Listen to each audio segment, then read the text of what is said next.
You're watching The Sports Objective, the podcast for Pirates. That stadium is going to be rocking, and heaven help whoever walks in there to play us. Sustained effort and violence, you play your ass off.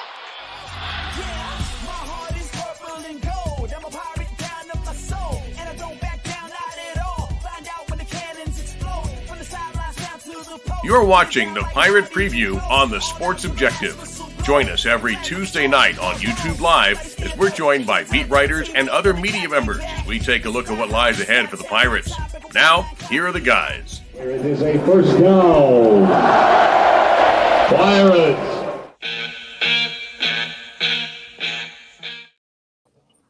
What's going on, Pirate Nation? Welcome in to the Sports Objective. You're watching the Pirate Preview.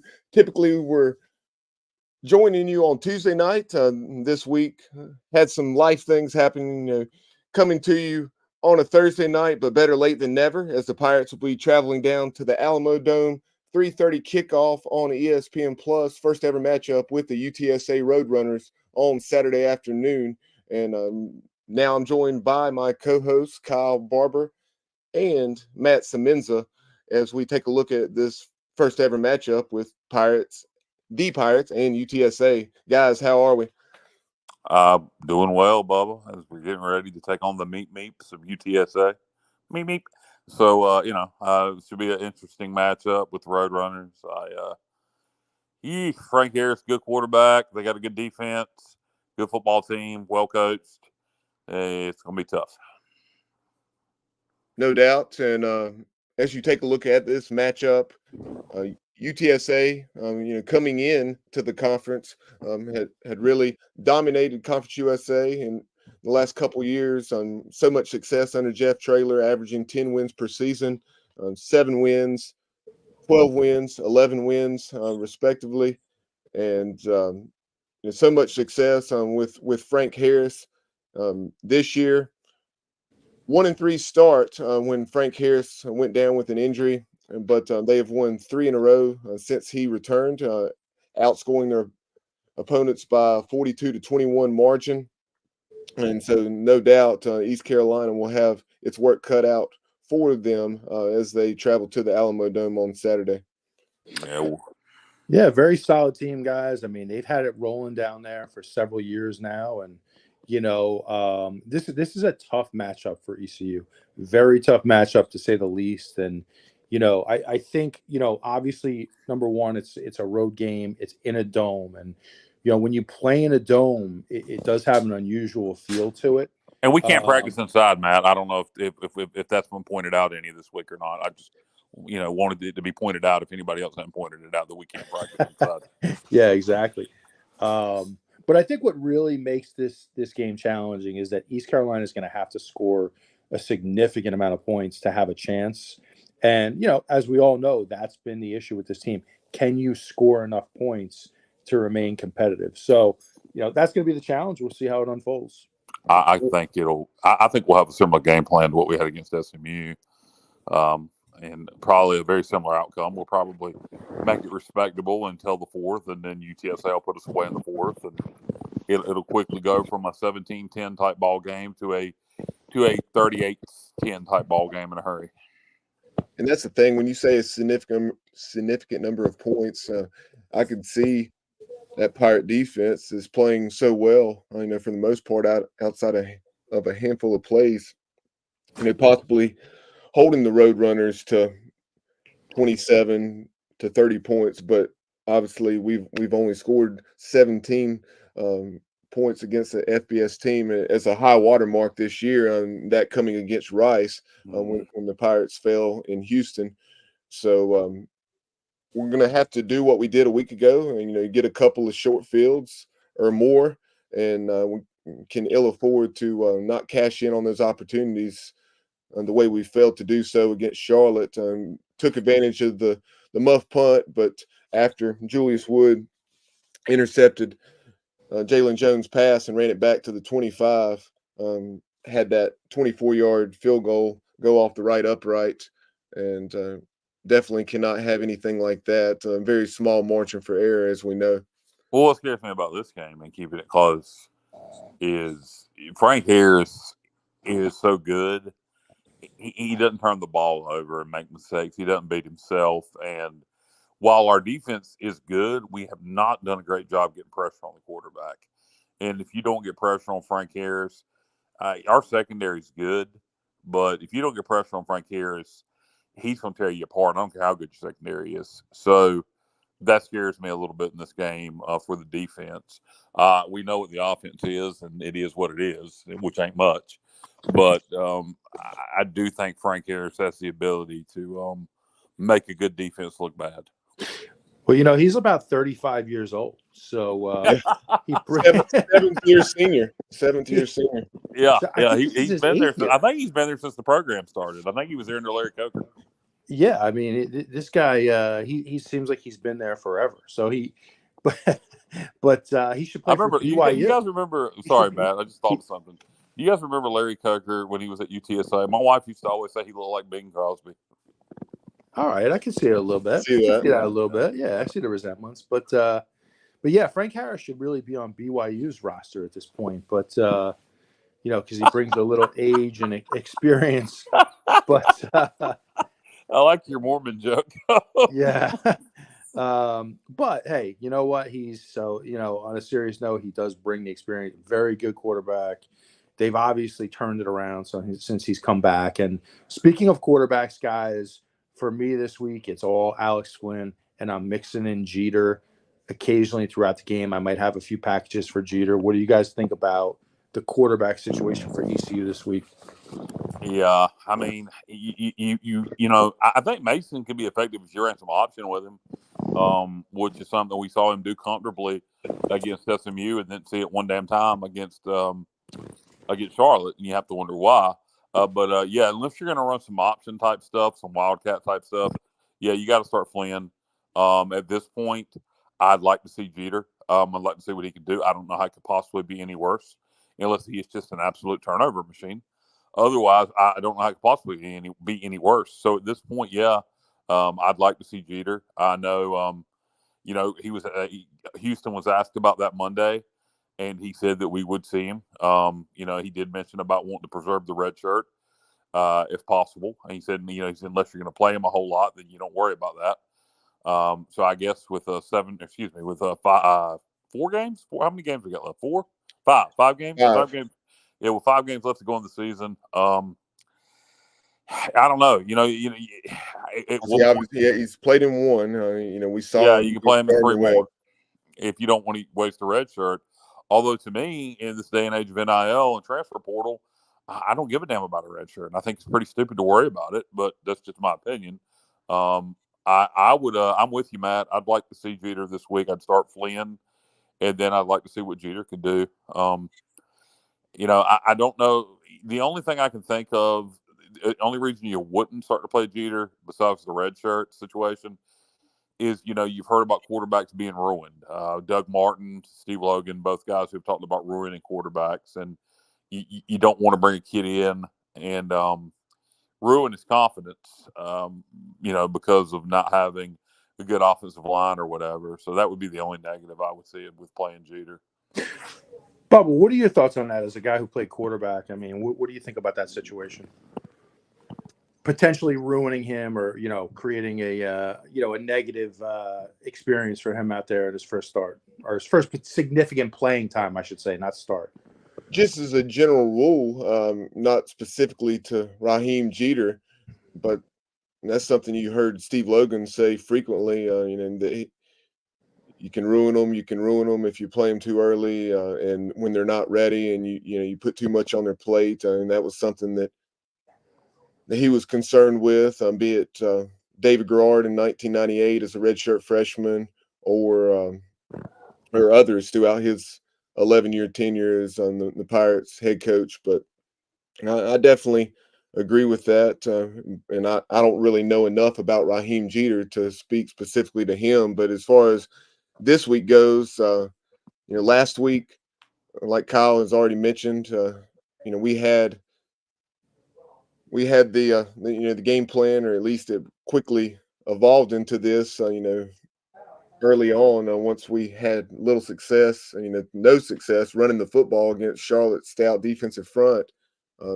As far as utilizing the short passing game, Charlotte had given up some plays in the passing game, and we tried to exploit that more so than beating our head against the wall in the run game. UTSA, very stout against the run. They're giving up about 130 yards per game on the ground. Last week, FAU managed just 20 yards rushing on 28 attempts, so less than a yard per carry, about 0.7 per carry for the Owls last week down in Boca Raton. So I would say it'd be a similar game plan. Charlotte was able to get a decent amount of pressure on our quarterbacks, to say the least. And then you take a look at this UTSA defensive front. They're led by linebacker Trey Moore, 6'3", 235 pounds, from right there in San Antonio, big number one. Trey Moore has 9 sacks, 11 and a half tackles for loss, and he led a UTSA defense that limited FAU. I mentioned the 20 yards rushing, just 162 total yards for Florida Atlantic last weekend in a game, like I said, that was on the road, and Florida Atlantic was coming off a 56-point performance against what was a very bad South Florida, or what is a very bad South Florida defense.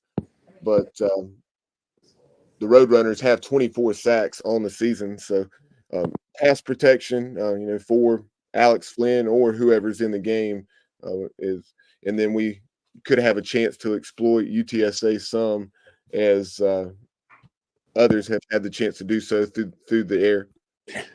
Yeah, and just to kind of go back to Jeter really quick, guys. What I would do personally in this game is I would start Flynn like we did down at Rice. I would go with Flynn here because you're going to need to score points. All right, so I think Flynn gives you the best opportunity to score points, but I would not be afraid to sprinkle in Jeter. I would have specific packages for him. And it's funny, I've really changed my opinion on these red shirts. It doesn't necessarily make me right, but 4, 5, 6 years ago, I would have said, hey, let's redshirt him. But seeing the way college football has changed so much in the last 24 months, the way kids hit the portal, the way kids transfer, I am not nearly as concerned about redshirting people anymore. Yeah, so I'll tell you, man, when you look at Jeter, he's a big kid. He is a big kid. He's a from an athletic perspective, he's a good-looking athlete. He's a fluid athlete. I would have a few packages for him, guys. I really would. And you know what? If you burn the red shirt, I honestly could care less. Probably you want to throw Paze's comment up there. I totally agree with Paze on this. I really do. I think it's time to give him a look. What can it hurt?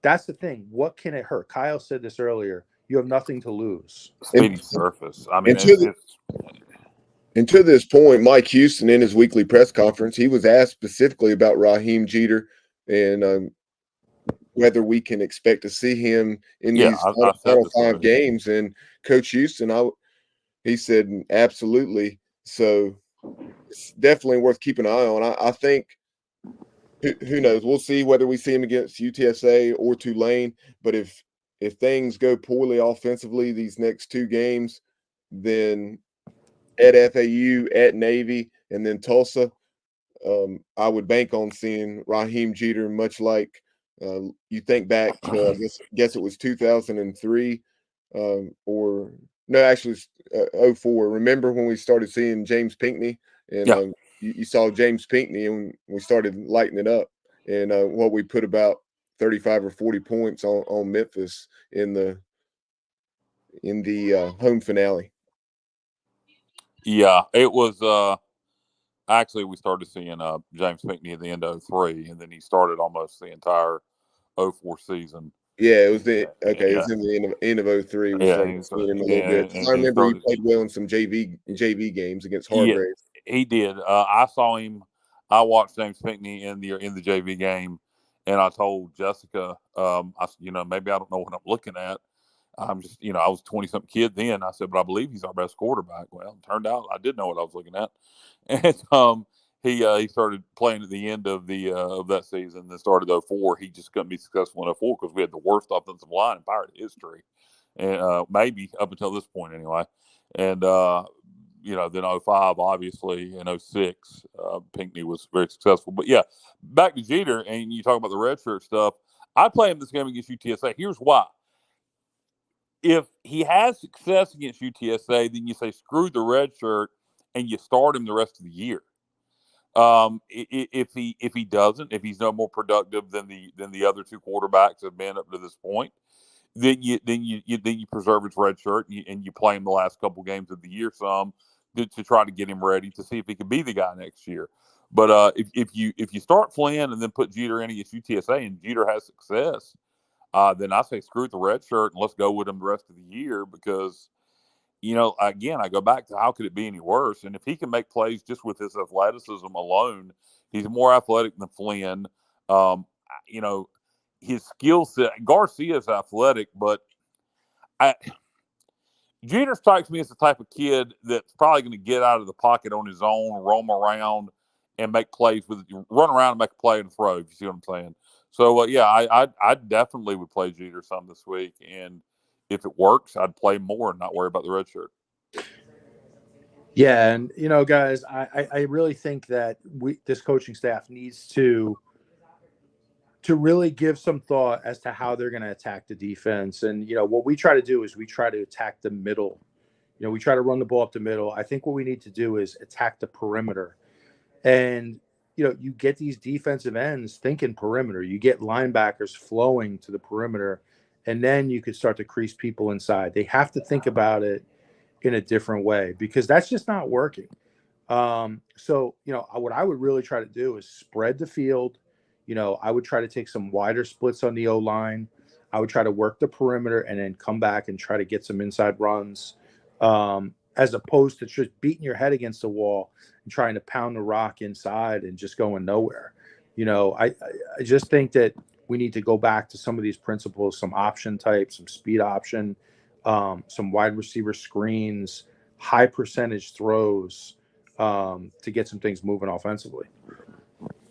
Yeah, no, I agree with you 100%. We got to do something different. What we're doing is not working. And, that's why I'd be open to try basically anything. That's why, we talked about it at nauseum last week about running option with Garcia. And again, we didn't see it none against Charlotte. So I don't know why we're so scared to try something different when what we're doing clearly isn't working. Well, you take a look at it. I mentioned this to you guys earlier.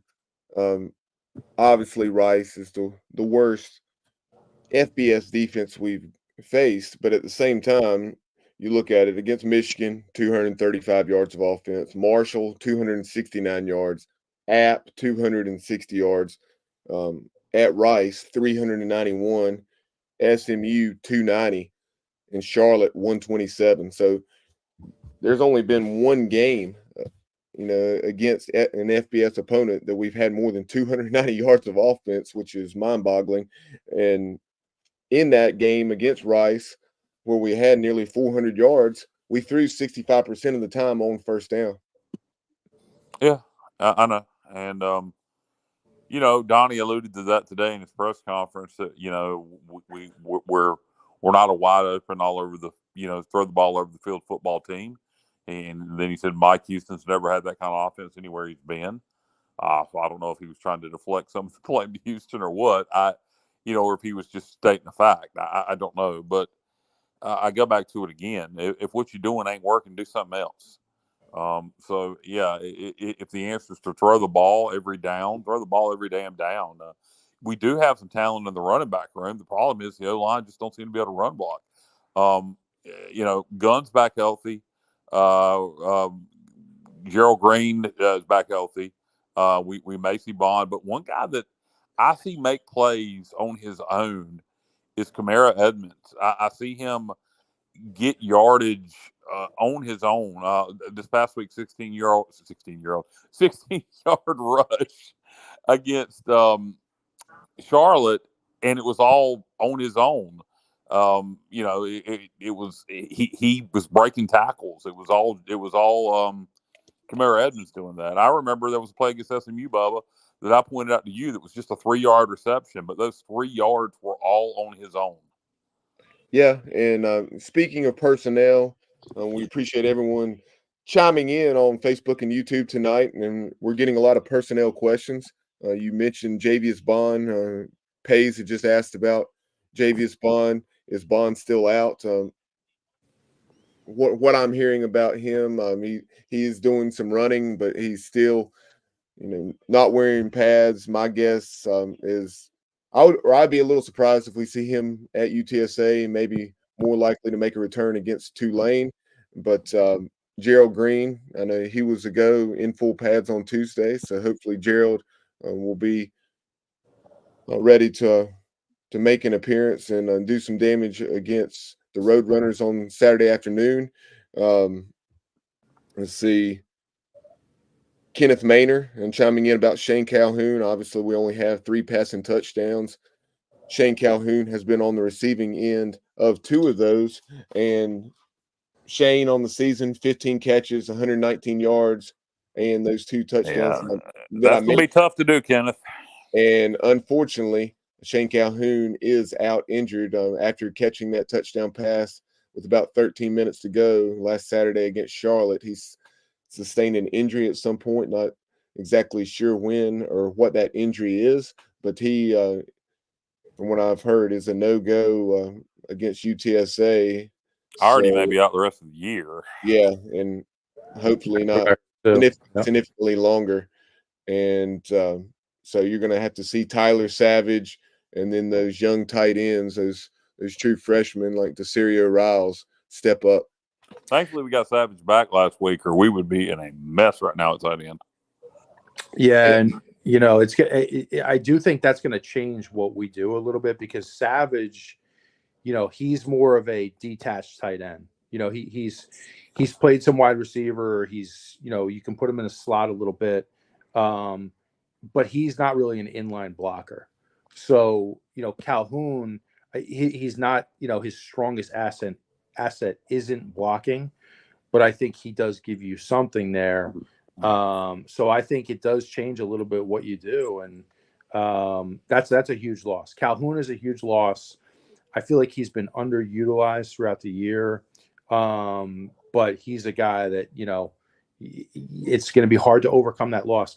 Now, Savage does have some ability, and I would like to see us try to get him the ball. He's a big target. But he's going to have to step up this week. Problem is, even though blocking is his strength, he's going to have to try to do it because we need all the extra blocking we can get. The 24 sacks on the season, I believe you said UTSA had. This is not a good matchup for us, guys. This is it could get ugly. I'm hoping we can keep it close, and it's sad to say that's the state of the program, that you hope we can keep it close, but. I think it could get ugly Saturday. Yeah, if we manage to, you mentioned, hopefully, we'll be able to do what we did against SMU and get the game to the fourth quarter, and then take care of the football and maybe pull a shocker, as the Pirates are 18.5-point dogs against UTSA, and should that happen, then.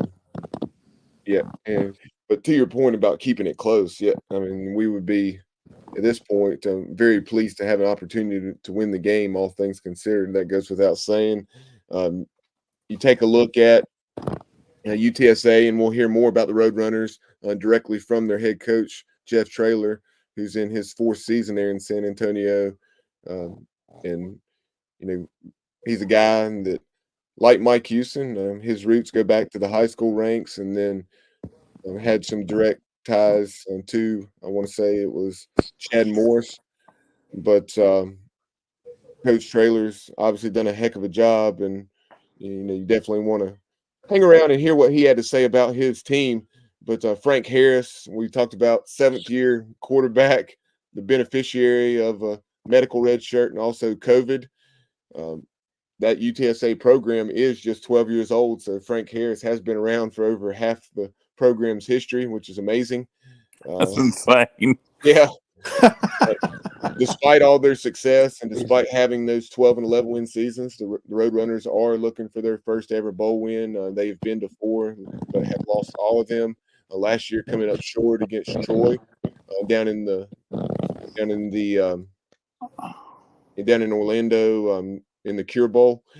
But Frank Harris, right at 1,200 yards in the 5 games he's played in 2023, 9 touchdowns, 5 interceptions. So he has, turned it over a little bit. Hopefully, we can force another 1 or 2 of those. But that's something that Matt, you and I were discussing. The Pirates have just generated in 7 games, 8 sacks? Yeah, that's just almost. I think it was even less than that, Bubba. If I'm not mistaken. But yeah, that's tough. Was it 5 or 8? Yeah, I think it was 5. Whatever. It's not 5. many. Yeah, it's not many at all. And the best defensively, what I'll say is I think we've played solid defense. Our offense needs to give them some hope. They need to give them some hope. They need to put some points on the board and give that defense a chance, because they're not going to be able to hold down UTSA for the entire game. So you got to give them some hope on that side of the ball, and they're going to have to make plays, though, guys. I mean, that's really what it comes down to, is the defense is going to have to get some turnovers. They're going to have to get some pressure and maybe create some short fields for the offense. That's the only way that ECU is going to have a chance to win this game. And when we do get the ball on a short field potentially or in the red zone, it's going to take touchdowns this week as opposed to field goals. We're going to have to score touchdowns. Yeah, no doubt. We didn't have any chance to win.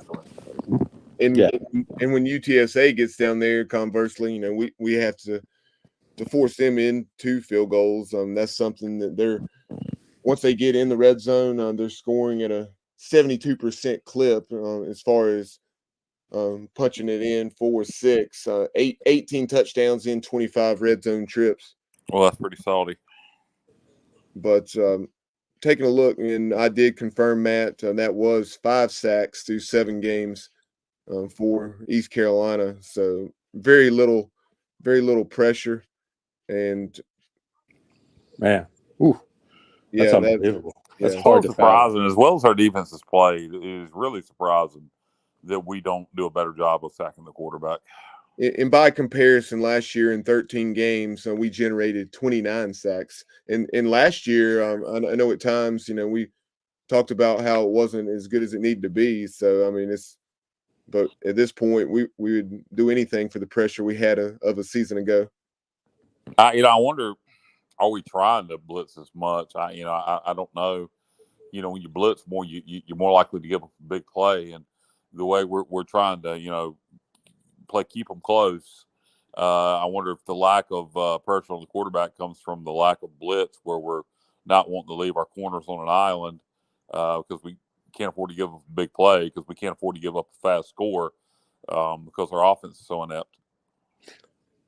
That's a very fair point. I mean, yeah. you almost have to rethink the way you play defense in that situation, and maybe be a little more conservative and focus more on preventing big plays. What I see, though, one of the issues I see potentially is that a lot of our blitzes they come from very far off the line of scrimmage.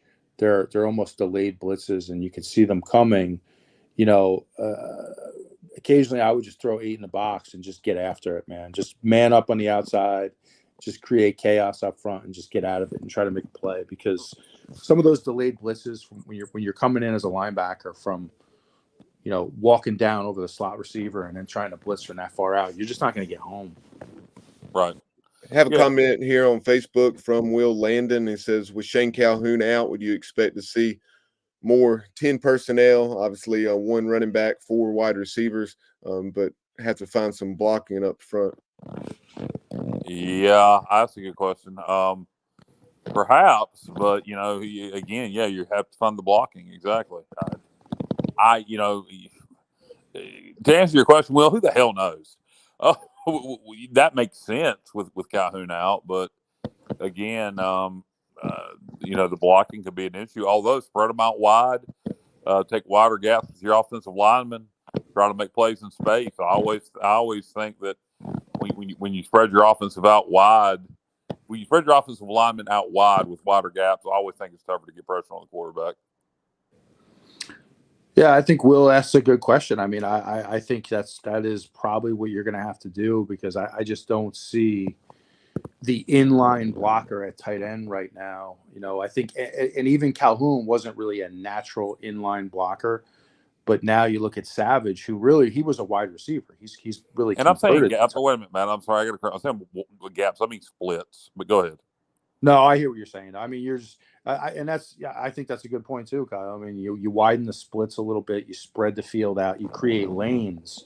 That's what Lincoln Riley is a master of.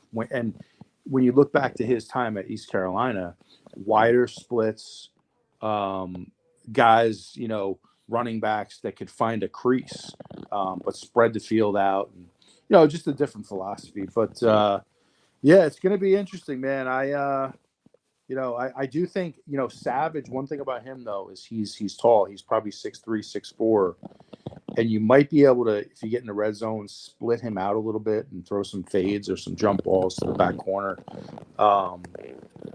Just Matt, you're cracking me up, man. Carmelo, Matt has a pug on by the way, what you guys are hearing in the background is not Matt farting into the microphone. That's Carmelo's breathing.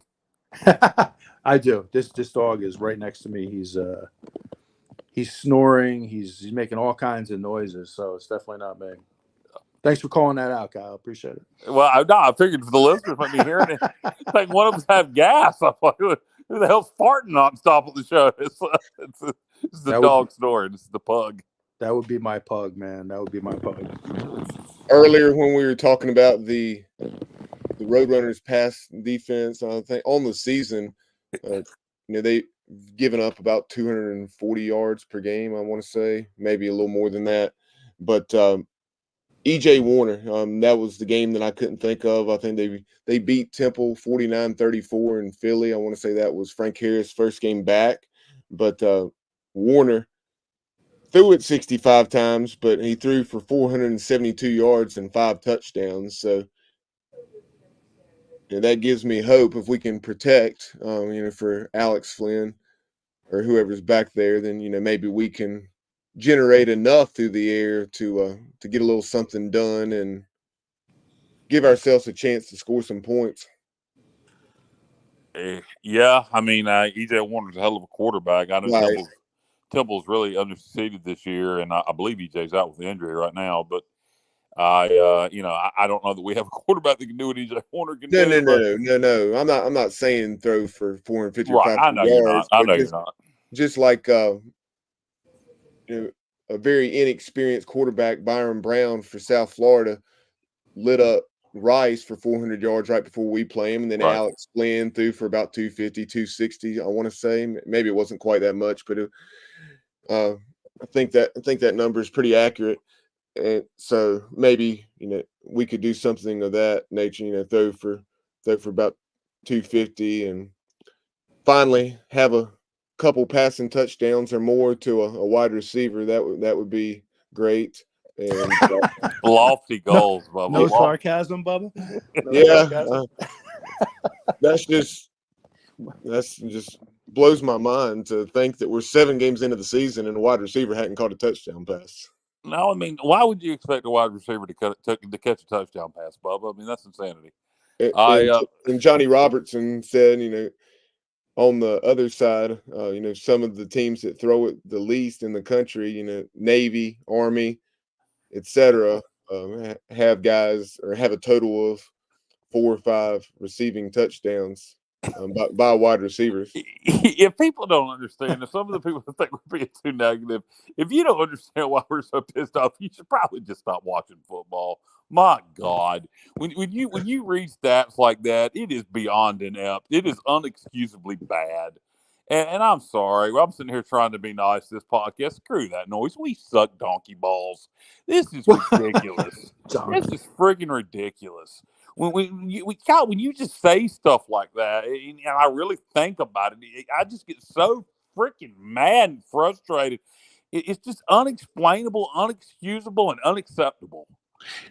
It's funny you mentioned that, Kyle. This has been a really interesting week. I think I've had more feedback on the show this week, especially since our post game show on Sunday night. I've heard from so many different people and had a lot of feedback. And some people really put it this way: there are some people who say, "Oh, you guys were a little too negative," but listen, we're I don't see us. I think we're honest. I think we're brutally honest on this show. Maybe that doesn't resonate with everybody, but we're not going to sugarcoat it, man. Like, you look at some of these stats, to your point, it's embarrassing. And you could try to put lipstick on a pig. You could try to cover it up, but listen, we're going to continue to be honest on this show. It might come across as being negative, but hey, it is what it is, man. I can't. What am I supposed to say? The offense is great. We're playing well. We're not. Hey, Matt, what you know about an oinker? Yeah. Matt, I'm not even going to make the jokes I want to make. I know. I'm just some of them girls from Jersey, Don't be making fun of Jersey girls now. Come on now. Yeah, okay. I've Springsteen wrote a lot of songs about them. Taking a look at some of Frank Harris's options in the passing game, you have Josh Cephas. I want to say he's a 6'3", about 190-pound wide receiver. I'm changing his name to Bo. Yeah, the brother of Bo. But 52 receptions, right at 500 yards, 6 touchdowns, leads the Roadrunners in all 3 of those categories. A little over 9.5 yards per catch. They also have Ogle Kellogg, Ty Key, Ogle Kellogg, 19. Yeah, hyphenated last name there, Ogle Kellogg. 19 catches, 349 yards, and 4 touchdowns, nearly 18.5 yards per reception. And then Devin McEwen, 23 catches, 326 yards, and 2 touchdowns, well over or a little over 14 yards per catch. And he had a 72-yarder to his credit. So those are the top 3 options in the passing game. Running back wise, they have Kavorian Barnes and then Robert Henry. That duo has combined to rush for well over 800 yards and 9 touchdowns and averaging over 5 yards per carry. So that's a pretty solid run game there. That's one of those situations where you have really good passing game and people are scared of what Frank Harris can do, and it gives the running backs opportunities. I bet you money their yards per carry average went up significantly when Frank Harris came back. Kind of shifting gears and taking a look at the Pirates in a couple of areas and that we had discussed off air. We'll start at running back. I know we talked about Gerald Green and will probably be at our disposal on Saturday afternoon. Javius Bond will likely still be on the sideline, and unavailable from what we're hearing. But Marlon Gunn is obviously full go. Rajay Harris against Charlotte played 23 snaps, which was the fewest snaps he had played since the season opener against Michigan. So what do you guys think about how the snaps are divvied up there at running back? Well, I'd like to see us get Gerald Green on the perimeter. So when we run speed option or any type of an option play, I'd like to see us use Gerald Green. He did some of that down at Georgia Southern. Yep. And he's a proven commodity. He's been a productive back at this level. And he's had some injury. But I think it's time now. It's time to get him the ball. So, this is kind of how I see it. I really like Rajay in certain situations. I think he's outstanding near the goal line. He is an outstanding red zone runner. He's very good in short yardage.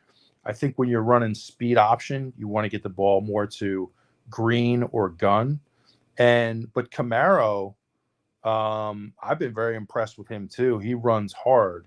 So it's a lot of and Marlon Gunn. I'm forgetting Marlon Gunn. You have a lot of guys in that room, but try to use them by their skill sets. You know what I mean? Like, I don't think Rajay is necessarily a speed option running back. We haven't done much speed option.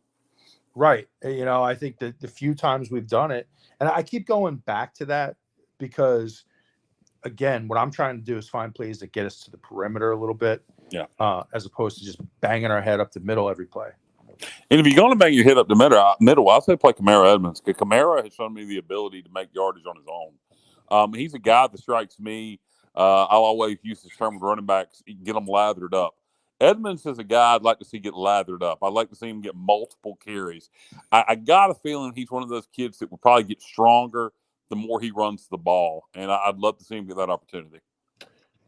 Coach Houston mentioned Camaro's 17-yard run against Charlotte, and just it was a counter play, and he was a little too quick, got out in front of the pulling lineman. I think that was the blow that he took there at the line of scrimmage. Did not realize that live. I was talking to the person beside me, and I just kind of caught a glimpse and got hit right there at the line, but then turned it into a 17-yard, and that's what happened. He was a little too quick, getting to the hole there, out in front of his pulling lineman, because Stephen Igo or someone had asked specifically about that run, and how he had made some things happen. But speaking of the offensive line, we played 8 a week ago. It was primarily, you had Dustin Hall and Parker Moore, and they played all 52 offensive snaps. You had Emmanuel Poku, the walk-on out of Charlotte. He played 46 of the 52 snaps at right tackle. He played from the third series on, taking over for Owen Murphy, who played the first 6 snaps at right tackle, the Akron transfer. You had Hampton Ergel. He played the first half at center, and then Ryan Beckman took over in the second half at center. And then notably, Isaiah Foote played 34 snaps. All of those, I believe, most of those coming in late in the first half and the entire second half at right guard. Yeah, you mentioned something earlier. One of you guys did. Could Urkel play? Could he play left guard? You just wonder with the struggles left tackle. Left tackle. Yeah. Well, I mean, here's what I would say is, like, I think Parker Moore is more comfortable at right tackle. He played right tackle at West Virginia. He played right tackle last year. Now, with the departure of Justin Redd, who was our left tackle last year, he had to move over. I don't think he's necessarily a natural left tackle. I think he's better at right tackle.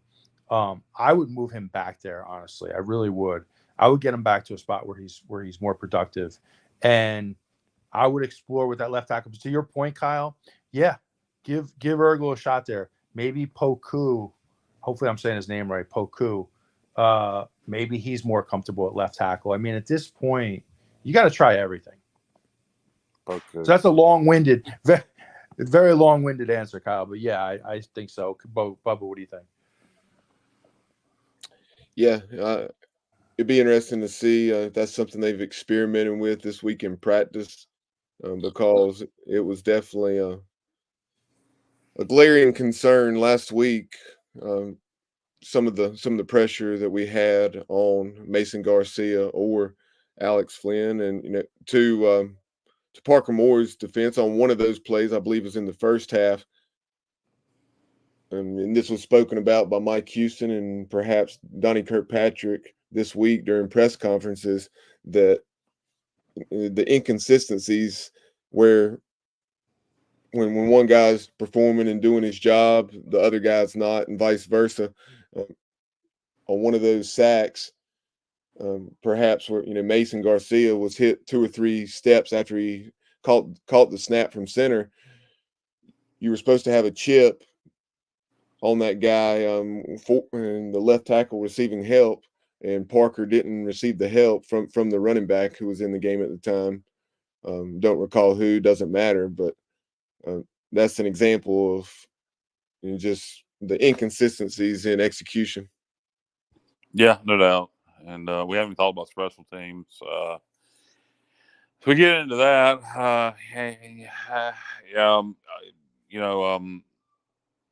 our kicker he'd been all right so far this year, but missed 2 key field goals against Charlotte. Obviously, not putting the loss on him. We should have never been in that situation. And we had him closer for that last field goal and unfortunately took a sack. That's something else. So going back to that game, not at this point that we want to talk about a game that was a week and a half ago, but that Charlotte game, I think back to that last drive, and we've been critical of Houston at times for not being more aggressive. And back to NC State I last see what you did there, Kyle, a week and a half ago. Yeah, thank you. So you look back at the last year against NC State, for example, where he played for a field goal with an experienced quarterback, and then in that situation, where in my opinion, we had it at the 29, and we should have been playing for a field goal to send it to overtime at home, where Charlotte was pissing down their leg. They were scared to death at the end of that game. Had we went to overtime, that stadium got into it, we would have won that game. And Houston chose to be aggressive there, surprisingly, and instead of running the ball and setting the field goal, and unfortunately, Flynn gets sacked, and and threw to the sidelines, ended up having to kick a longer field goal. But point is, this turned into a ramble fest there. But the point is hopefully our kicker, whose name I cannot think of right now to save my life, Conrad. Thank you. Hopefully Conrad bounces back after that performance last week, and it doesn't get in his head too much. Well, that's the thing. It wasn't even so much that we didn't run the ball, but that we're throwing 4 verticals. I found that interesting.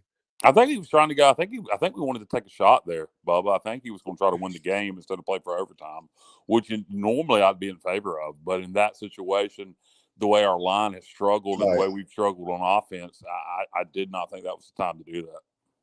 Right. And people will say it's second guessing, but no, I just think you got to have a feel for things. And even when we've been winning, sometimes I've wondered about Houston's natural feel for things at the end of ball games. Go back and look at that Navy game, for example. Yeah, and that was pretty head scratching, but fortunately, Holt Nailers and Tyler Sneed made a play, and then Owen Daffer bailed us out. Delivered the dagger. But one other personnel matter, switching over to the defensive side of the ball, wanted to point out and highlight the play of D. Nash. Matt, what do you think about the play of D. Nash last week?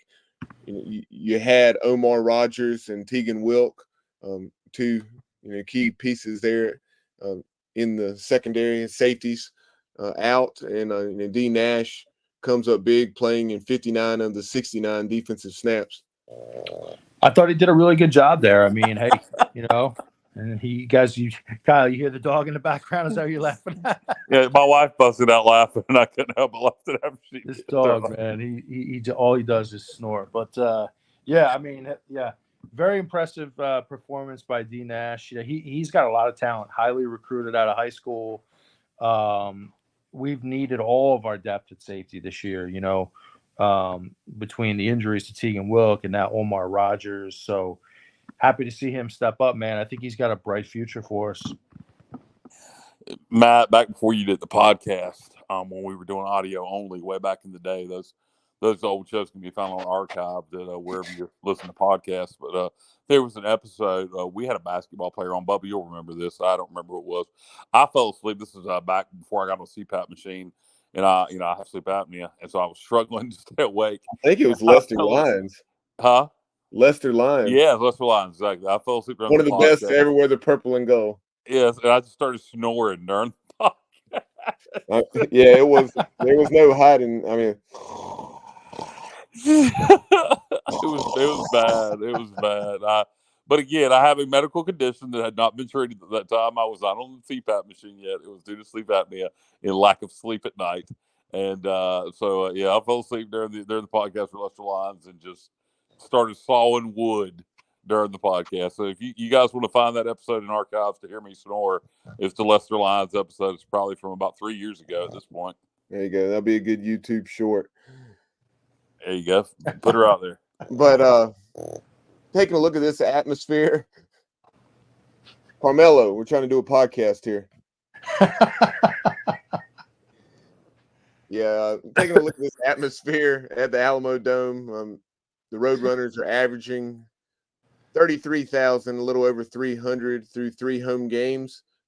They had 49,342 for their victory over Texas State, 20-13 win. A Texas State team that's having a pretty good season thus far. But then you had for Army, this surprised me a bit, 27,138, and then for UAB, 23,808. The Army game was a weeknight game. Yeah. Was it Friday in the game? It was a Thursday or a Friday, I forget which, but it hurt their attendance some. But they draw pretty well down there, Yeah. and Frank Harris was also out for that Army game, so they might not want to come watch because they know they were going to lose. But but it was a weeknight game. But they have a really good fan base, and the city of San Antonio has almost treated UTSA like an expansion team in the NFL or something. When they started FBS football, 12 years back or however many years back it's been now, and joined, and eventually joined Conference USA. If I remember right, they either were going to be in the old WAC or they initially started out in the old WAC. I forget now; it's been so long when the WAC folded. But the city of San Antonio has treated that university like an expansion NFL team and has really embraced them. They've had great attendance from year one, and it really has stayed consistent. Their fan base is very passionate. They get very into the games. I don't know how many of our fans have watched UTSA play this year. If you haven't this year, I've watched them over the last several years. I've followed Conference USA. I still follow Conference USA. I guess I'm sick. But great fan base. That is one thing I can say about that ad. UTSA has good football, and they have a good fan base. And you're correct, Kyle. Their initial season of football was played in the WAC in 2012. They went 8-4 under Larry Coker. There you go. And then in Conference USA 2013 through 2022. And under Larry Coker, 8-4, 7-5, and then 4-8 before then 3-9 in his 4 seasons. Then they had Frank Wilson, who I believe had been a high-profile assistant at LSU, and then onto the third coach in the program's history, Jeff Traylor, who is now in his 4th season. So, and having been to 3 bowl games in as many years in his first 3 seasons in San Antonio. Not scared to make a coaching change there in San Antonio, despite the program being so young. And every time they've made a change, it just worked out for the better. Coker was kind of getting towards the end of his career. He stepped down. The next coach came in, had some success, was a good recruiter, and had mediocre success on the field. And they fired him, and now Traylor's there and has lit it up. Jeff Traylor, 55 years old. Be very interesting to see in the next year or few, who makes a run at him. He's paid very well and has a lot of incentives in his contract. I'm pretty sure. I want to say it's about $2.5 million or something. It may be even a little more than that. Number. Yeah, and I remember had a lot of incentives. He's very well paid down there in San Antonio. So, yep. Under the terms of a 10-year, $28 million contract signed in October 21, Jeff Traylor's base pay of $2.5 million. Yeah, and then it's got a lot of incentives. Wow. He's got a lot of incentives that bring it up even higher than that. So, he's very well paid down there. They have the ability with success to eventually be a Power 5 program. You hate to say it. Doubt. Well, they have fertile recruiting grounds down there. Fertile recruiting ground, big media market. And this is a case where the media market, I hate the media market argument, but this is a case where, in their cases, it's valid because they do have support. And in a city the size of San Antonio, there's only one professional team, and that's the Spurs. There's no NFL team. There's no Major League Baseball team. There's no hockey team. So they are the only other show in town. So, I hate that media market argument, but in their case, it's valid. Yeah, no doubt. I mean, I think that's a really good point. But you got to be impressed with what they've been able to do in a short period of time with that program, and Coach is doing a tremendous job. Hey, now, there was a question. I think it was Emmanuel. Bubba, I don't know if you can throw that one up. He was asking for Remember those movies, Matt? score predict. Which one? The Emmanuel movies? The Emmanuel movies? No. Never mind. Move on. Somebody's laughing their ass off right now. Move on. I missed that one. But Emmanuel, all right. What's the score going to be, guys? Man. Whew. Bubba, you want to take first crack at this one? Sure. Let's I'm go. putting you on the spot, buddy. Putting you on the spot. Since D. Riznich isn't here, you got to use that phrase. Yeah. Let's D. see. Rizzy? Yeah, D. Rizzy. Everybody's missing D. Rizzy.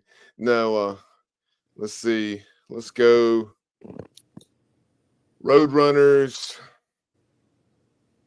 Let's see. Roadrunners 34, East Carolina 10. Yeah, Okay. I'm going to go. I keep having a score in my head over and over. I hope this isn't the case, but since it's the score that keeps popping in my head, I'm going to just say it.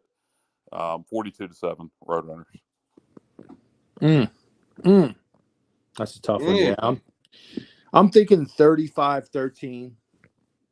35-13. Roadrunners. Yeah, 35-13. I mean, listen, I would love nothing more than to see ECU turn it around, play a great game. But there's no evidence that suggests that we're going to be able to keep this game tight because of the offense. Now, defensively, you could play a really solid game and still give up 35 points. That's the thing. We've done that. And we have. And just in college football in general in 2023, you could play a pretty solid defensive game and give up 35 points. So, the offense has to give those guys a chance. They have to. And what I'm just hoping for, guys, is like, if we're going to go down swinging, be aggressive early in the game, take some deep shots, try to stretch their defense out a little bit, try to open things up. Don't play scared offensively. You have nothing to lose. So just be aggressive, man. Be aggressive with the play calling. Create the run based off of the pass, not vice versa. Let me just repeat that one more time. Do not run the ball up the middle and try to create passing off of that. Create the run off of spreading the field and utilizing the passing game. That's got to be the recipe here. Don't be ridiculous, Matt. That's never worked at East Carolina.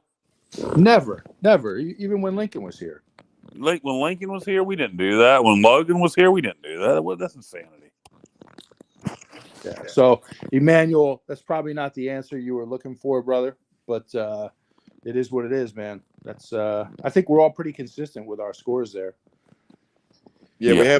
We have a few viewers chiming in with their predictions as well. Brian Pays says Roadrunners 40, Pirates 17.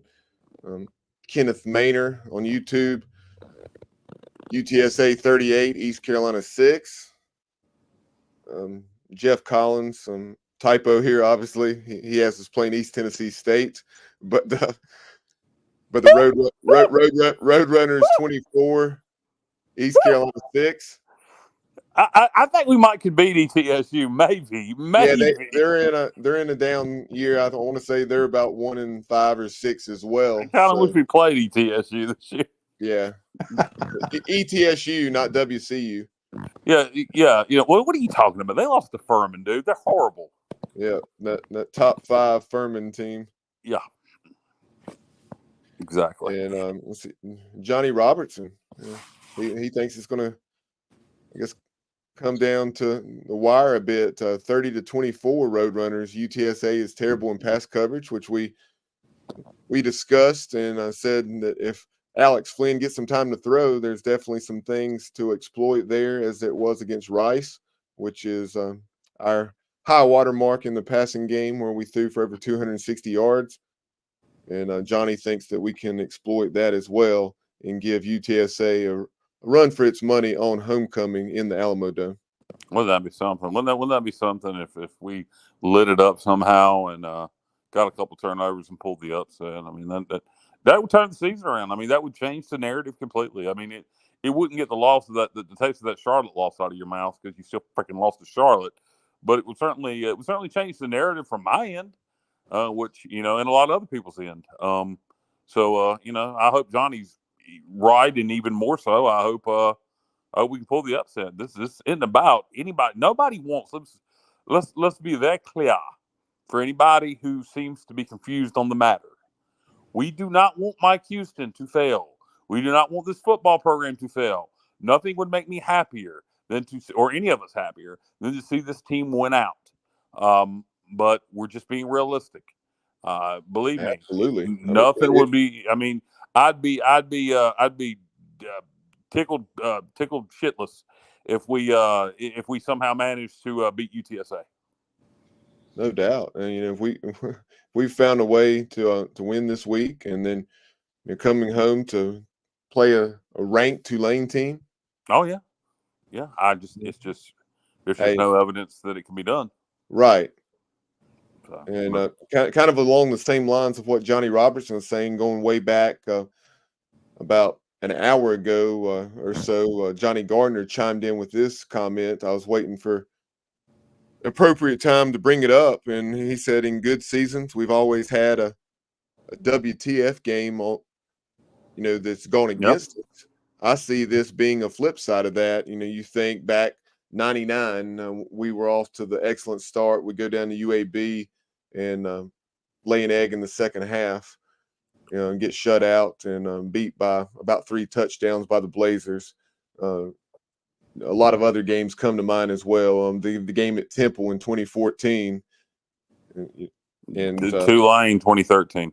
Yep, Tulane in 2013. That's funny you bring that one up, because that's the game that immediately came to mind when Johnny made that comment, because I hate that. That year we lost in triple overtime was like 33-30 to Tulane. Yes, you felt like we were going to win it there at the end, and then we ended up losing it in stinking overtime. We moved the ball up and down the field all game and had failed to convert in the red zone, had thrown a pick 6. And so is Johnny Gardner calling for the WTF game for UTSA? Yeah, Johnny, if you still tune in, are you saying you think the Pirates managed to pull it out, or do you see a narrow defeat like Johnny Robertson?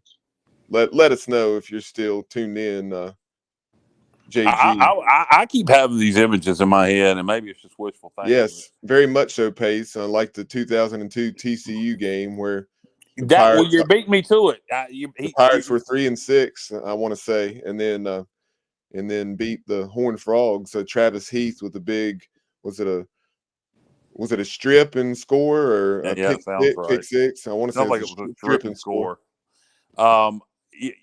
That's what I was just about to say. I keep having these visions of that game in my head, but it's not for this one. I keep thinking about next week as the top 25 Tulane comes in here, and probably going to be overlooking the Pirates and thinking to hit whoever their next opponent is. And historically, Tulane, I think they've won in Greenville one time ever. Keep that in mind next weekend. I keep having this weird thought in my head that somehow we managed to upset Tulane. Well, this is go ahead, Bob. Go ahead. What I had on the screen there, Kenneth Maynor, he said the WTF scenario could be if ECU cost Tulane in the conference a New Year's 6. There you go. That's what I was. Yeah, I keep having that thought in the back of my head, but that's probably just wishful thinking. And then Page said that TCU team was ranked. Yes, they were. Go ahead, Matt. 23rd, I believe. I mean, I was just going to say, like, the challenge for Mike Houston this week is to not let the wheels come completely off of this thing. And, even though the record is bad, you can still see effort, especially from the defense. The defense is playing really well. So you can still see effort. The challenge for him is not to let the wheels to come off of this thing so bad that it just can't be repaired for the rest of the season. That's what I worry about a little bit this week, in this environment against this team with a 12-year quarterback. You got to find a way to be.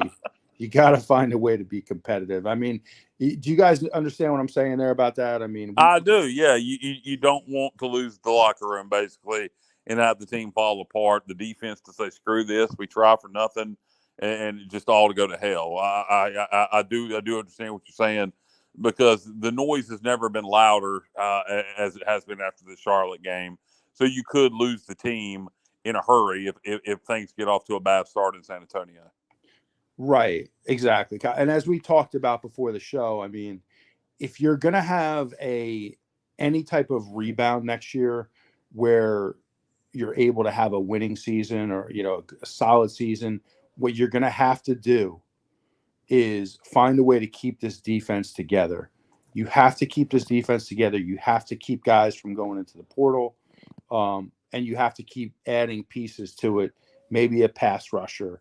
Well, definitely a pass rusher if you can. But if you can find a way to keep this defense together, and then in the offseason, really focus on, generating some good, solid offensive linemen, obviously a quarterback and a wide receiver, then you actually have a chance for a quicker turnaround. But I just worry a little bit about the wheels coming off, and hopefully that's not the case this week. Time will tell.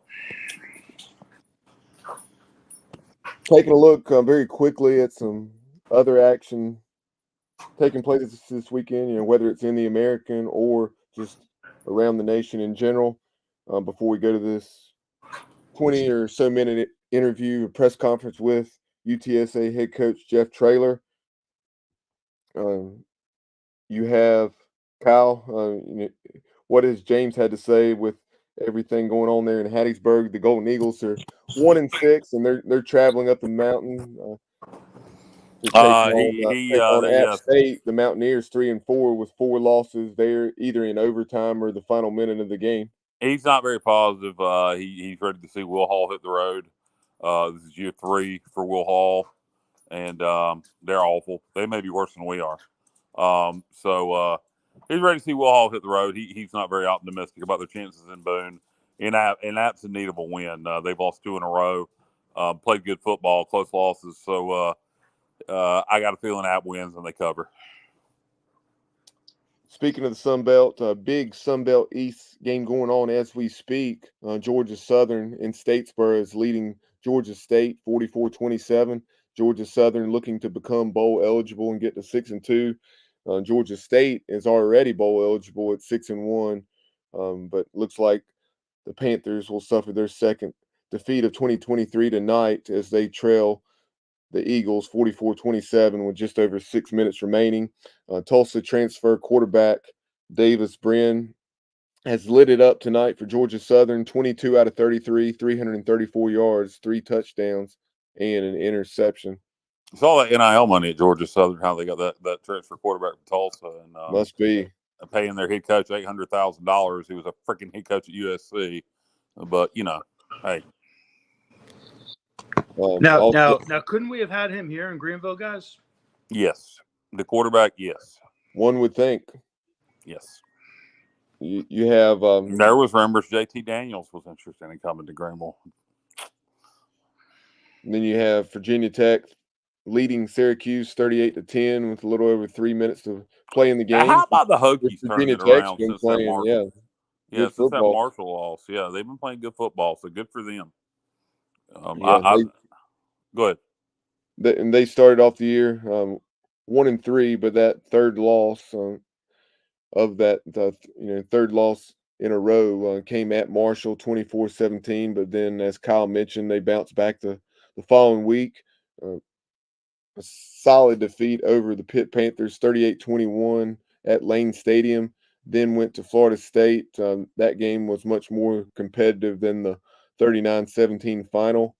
At one point, they were trailing just 22-17, and then they defeated Wake Forest 30-13, and then 38-10 tonight with just over 3 minutes remaining. So that would get them to 4-4. And their other win is over a pretty solid ODU team. Yep, and they definitely have the ability to win at least a couple in the month of November. At Louisville, that would be a challenge. But then at BC, certainly winnable. NC State, the way they've struggled coming to Lane Stadium, and then that rivalry game with Virginia, who knows? So Hokies could win 6 or 7 games, and to some Virginia Tech fans, at one point they would have kind of laughed at that, but at this point that they would love a 6 or 7 win season.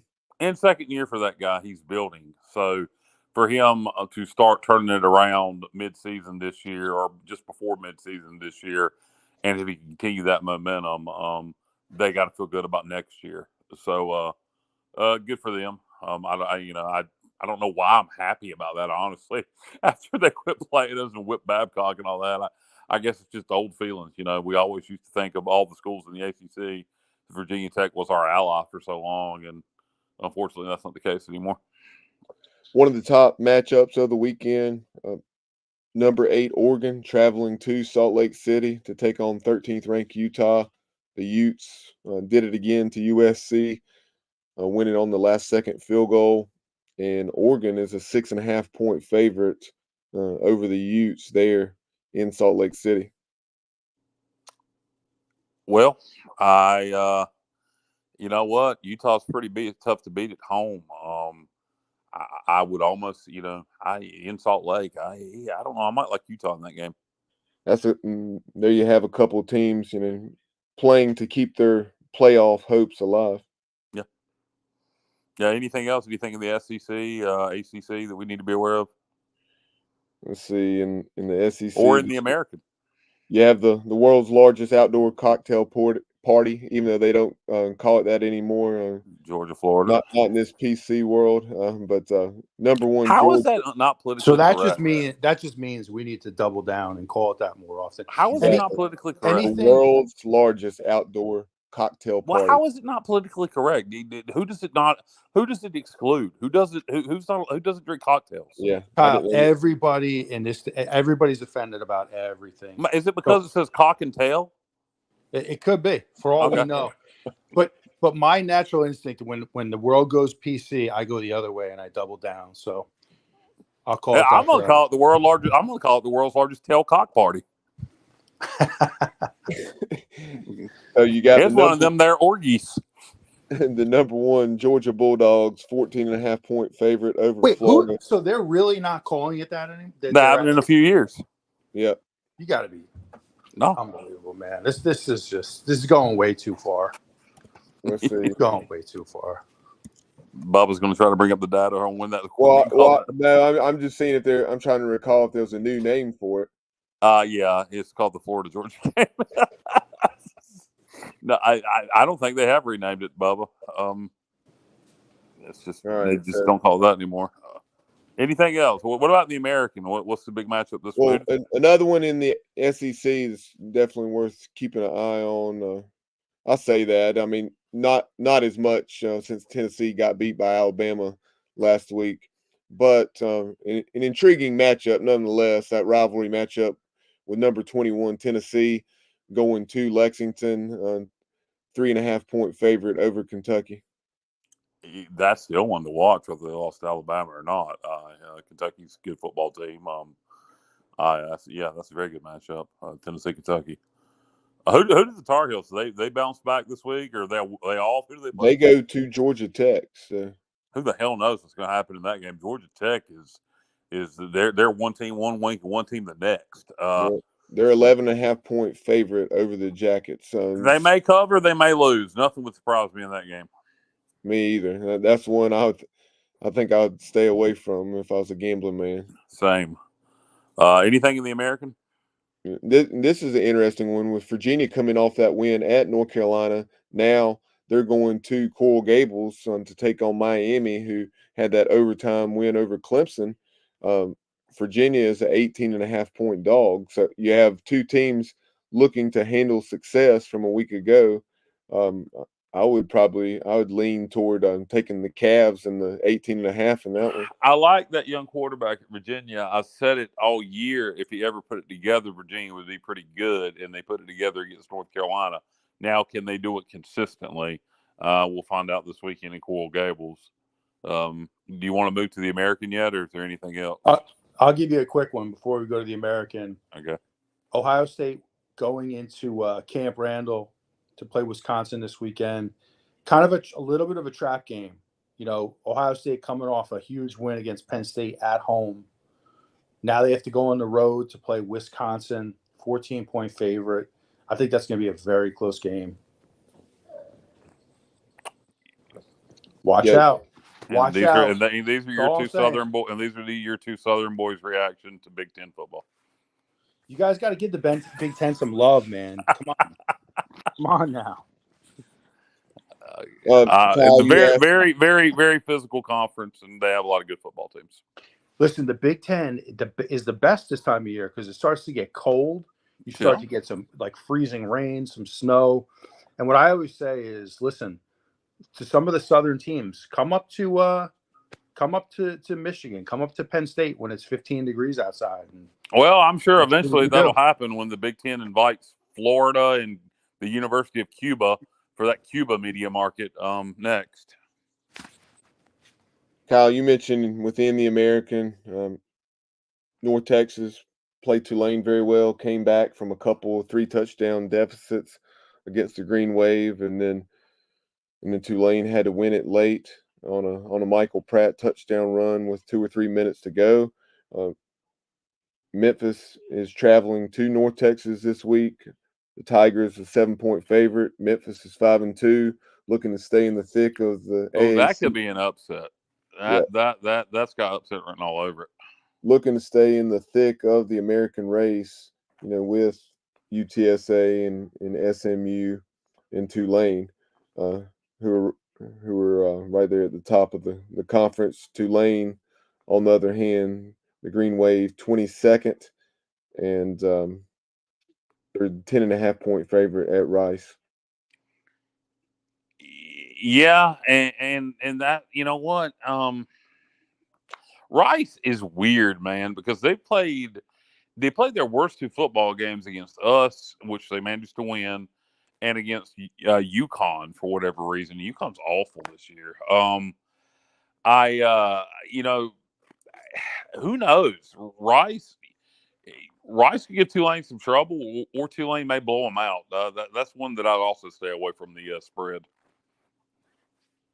In the Big Ten, and Matt, there you go, Matt. We're gonna talk Big Ten football. Which game did you just reference, Matt? Ohio State. Yeah, he talked about the Ohio State-Wisconsin game. Okay, because I'd stepped away for a moment. Yeah, that's one that's intriguing because of Luke Fickell being a Buckeye, and having been on that staff, and then I guess even the interim coach on that staff. I want to say, yeah, for that program, I should say. But the Badgers 5-2. They had the loss at Washington State in week 2, and then their other loss was a 15-6 thriller to Iowa. They're at Camp Randall, and they're a 14.5-point dog. But Matt was saying he liked Wisconsin potentially pull the upset in that one. And I think it's a little bit of a letdown game from Ohio State. I at least like them in the points, because they're coming off that big win over Penn State, going to Camp Randall, and Wisconsin's had this one circled, and I definitely take the Badgers in 14.5.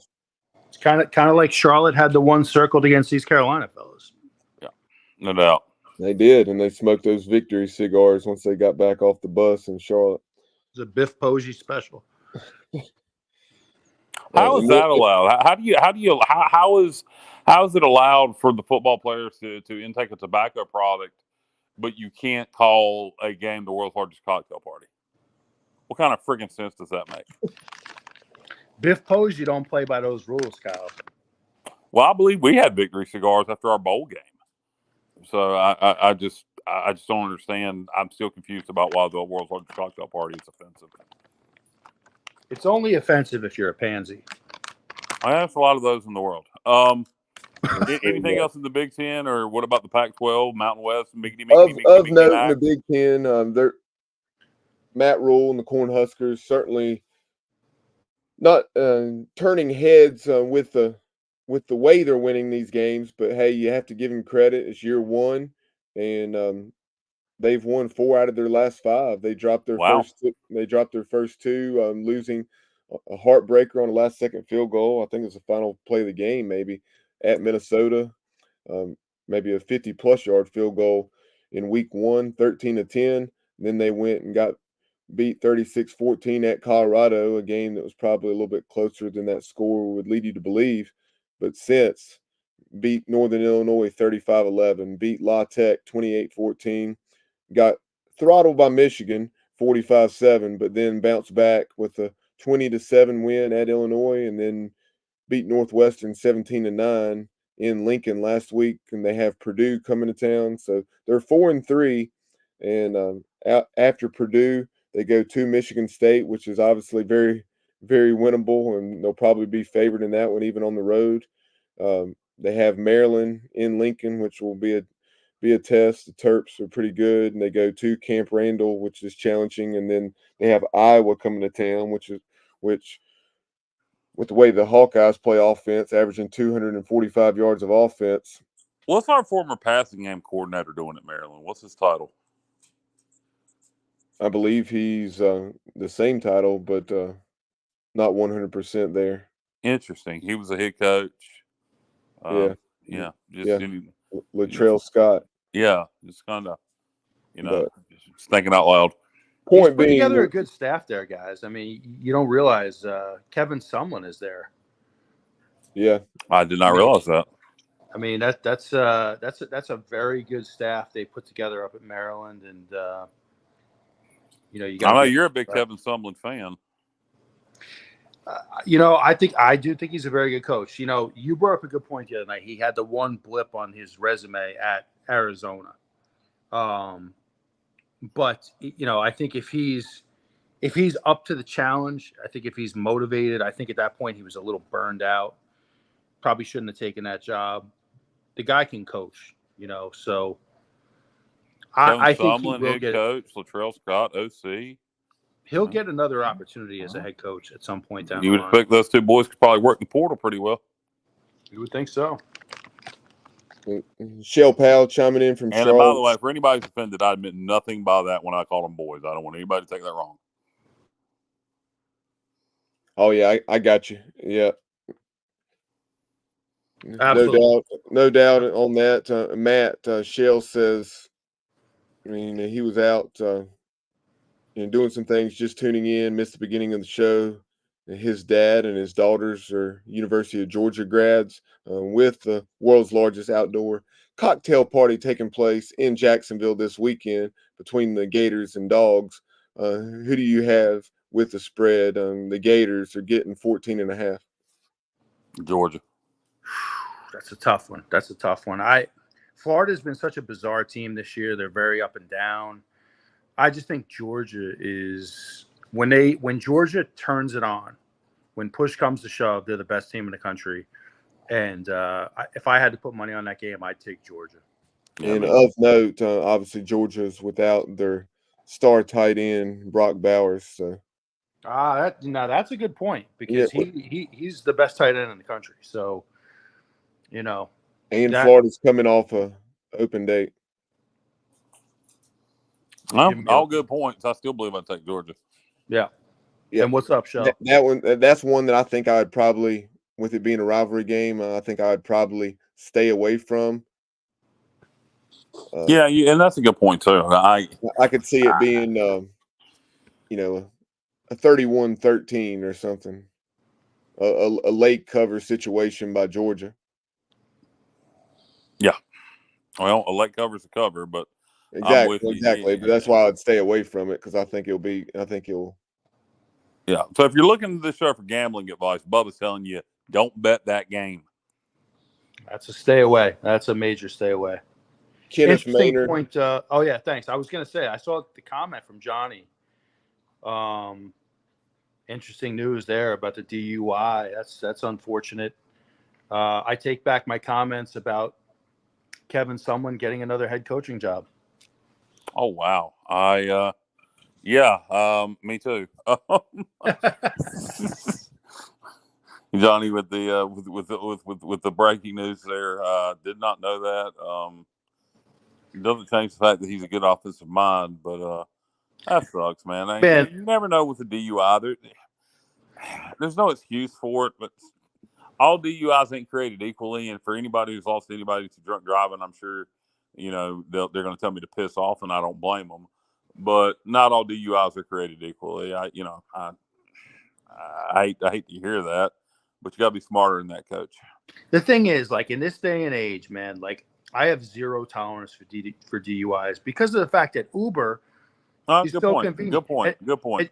And it's the thing is too, like these guys, a guy like Kevin Sumlin, right? He's probably making, I don't even know what his title is there. If he's the OC, I have no idea. He's probably making over $1 million a year. Pay for a damn Uber. It's not that hard. And to JR's, he corrected his post. He said, actually, Maryland did not play last Saturday, and that is right. They were open, and then that DUI occurred down in the state of Florida during that open week. Probably down there recruiting. Wow. But then let's see. And Shell agrees with us as far as that staying away from the Florida-Georgia 14.5 spread. And as far as that one's concerned, one reason to stay away from it, or perhaps, if you want to put money on Georgia, and one reason to bet Georgia to cover the 14.5 is, despite Florida's win at South Carolina, Graham Mertz, I heard this on Pod Up with Matthews in the morning, I want to say, or some other college football podcast, that despite Graham Mertz's success against the Gamecocks were able to get pressure on Mertz on something ridiculous like 25 or 28 hurries, and Mertz was still able to perform the way he did against the Gamecocks. And obviously Georgia's defense is a lot better than South Carolina's. Yeah. Did Coach Bamer break his foot again or anything? Yeah, that's something we have not discussed. How about Shane Beamer after that Florida game? A heartbreaking loss to the Gators. He broke his foot and kicking something in the locker room or in the tunnel, whatnot. Yeah, I love Shane Beamer. Good coach. Nice guy. He was laughing about it, Yeah. He got a lot of grief for that too, for laughing about it. Paul Feinbaum, literally, I mean, he ripped Beamer a new one for the way he handled that press conference. As I typically do, I disagree with Feinbaum. Listen, the guy's passionate. His team blew a lead in that game. They shouldn't have blown that lead. They shouldn't have lost that game. He overreacted a little bit. He's human. What if I'm giving grief about? Oh, you should go back and listen to it. You'd be so Feinbaum. I'll try to find the clip and send it to you, Kyle. For laughing about breaking his foot, or I want to say it was on Sunday, Bloody Sunday. Was he supposed to apologize? He felt like, I guess Feinbaum, what he was saying was it was irresponsible. As the head coach, immature. You can't do things like that. Oh, kiss my ass, Paul Feinbaum, you big-eared bastard. A face that made for radio and somebody put him on TV. I can't stand that guy. He's one of those guys that just needs to be drug out in the yard and pistol whipped. Oh, my God. That was the best. That was the best 15 seconds in the history of podcast. Pistol whipped. I'm saying, I can't stand him. Nothing pisses me off more than smarmy. He's a smarmy little. He'd be whistling. He'd be whistling "Stranger in Paradise" in a locker room. I'm telling you, he's a smarmy little. Oh God, I can't stand it. Did you see it, Matt? Feinbaum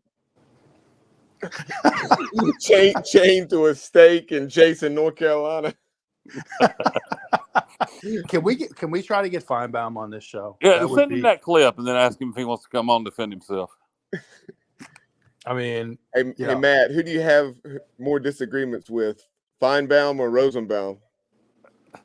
Definitely Feinbaum. Definitely Feinbaum. No doubt about it.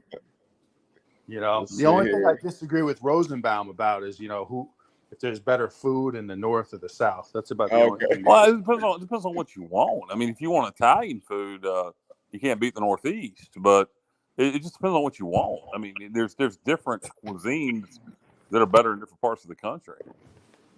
Fair enough. I'll agree with that. I like it. If I want if I want, pasta or a Reuben or a cheesesteak or pizza, I'm definitely going Northeast. But if you want barbecue or home cooking, fried chicken, stuff like that, South by far. Fair enough. Can you get a good biscuit in Connecticut? Yeah. Tough to find a good biscuit up here. Yeah. It is. It really is.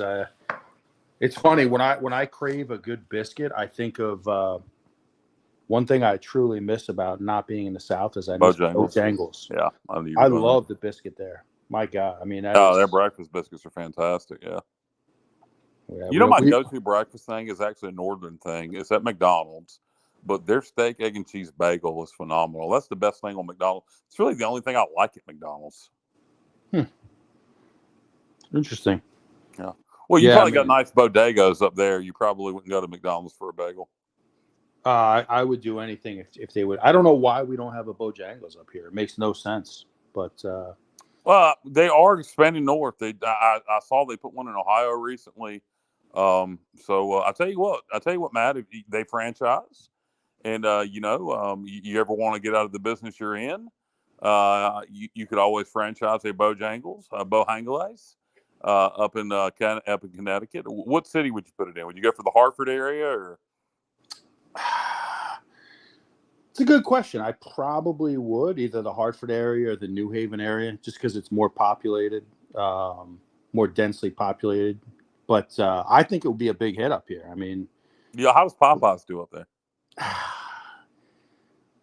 Popeyes doesn't do as well. I think Popeyes is a step below. I really do. I don't know, man. If you go to a good Popeyes, they got good fried chicken, and I like their biscuits. They don't do breakfast biscuits at all, but they get good fried chicken. They get good biscuits. They get good red beans and rice. So, before Popeyes doesn't even mess with breakfast biscuits. So, maybe a Biscuitville. How about a Biscuitville in Connecticut?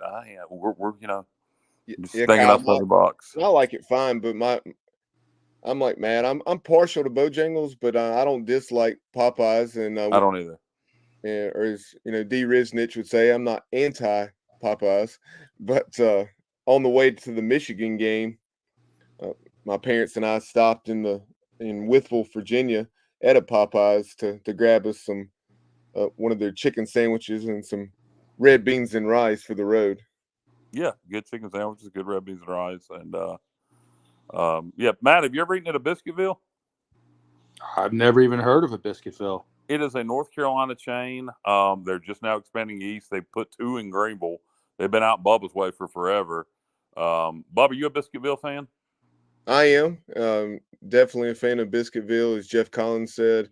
And as far as Popeyes is concerned, James chiming in from Hattiesburg, Mississippi, saying Popeyes is the shiznit. Yeah, well, being a Mississippi boy, Popeyes, a Louisiana chain, and I would imagine the Popeyes down that way are probably pretty consistently good.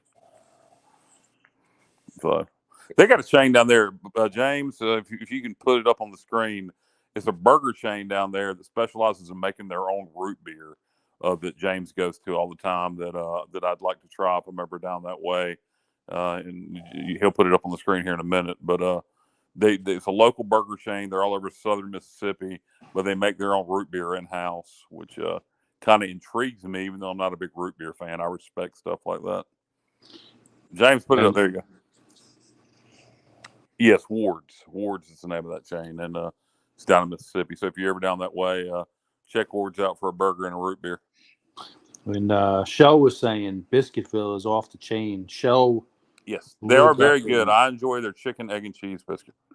Shell lived up in Philly for my understanding many years, so he's probably enjoying being back down south, getting some southern food. Philly, I got a good friend, married couple that are from the Philadelphia area, and I met them. I heard them talking. I just met them randomly at a restaurant today. You guys are from the Jersey, Philly area, aren't you? And I nailed it. One of them's from Jersey, one of them's from Philly, and immediately, so Pat's or Geno's, and they were shocked that I knew what Pat's and Geno's was. I thought it was pretty common knowledge. I thought everybody in the world knows what Pat's and Geno's is. Do you two not know what Pat's and Geno's are? Say it again. Pats and Gino? Geno's in Philadelphia. I honestly don't know.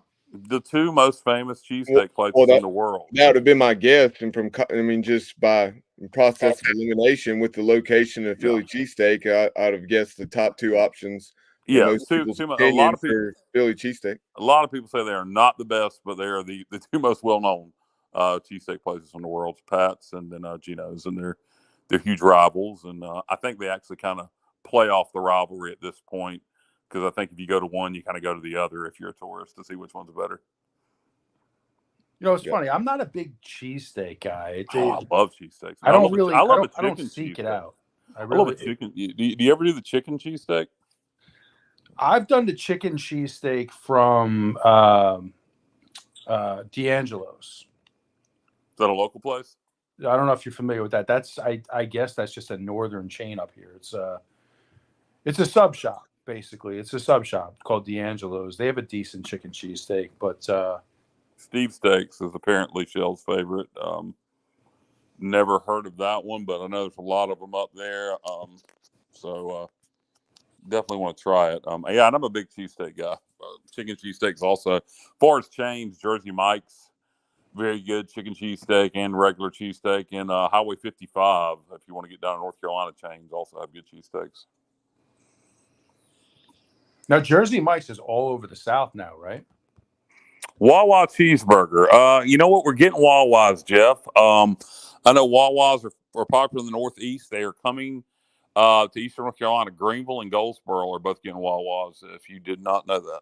Wawa is awesome.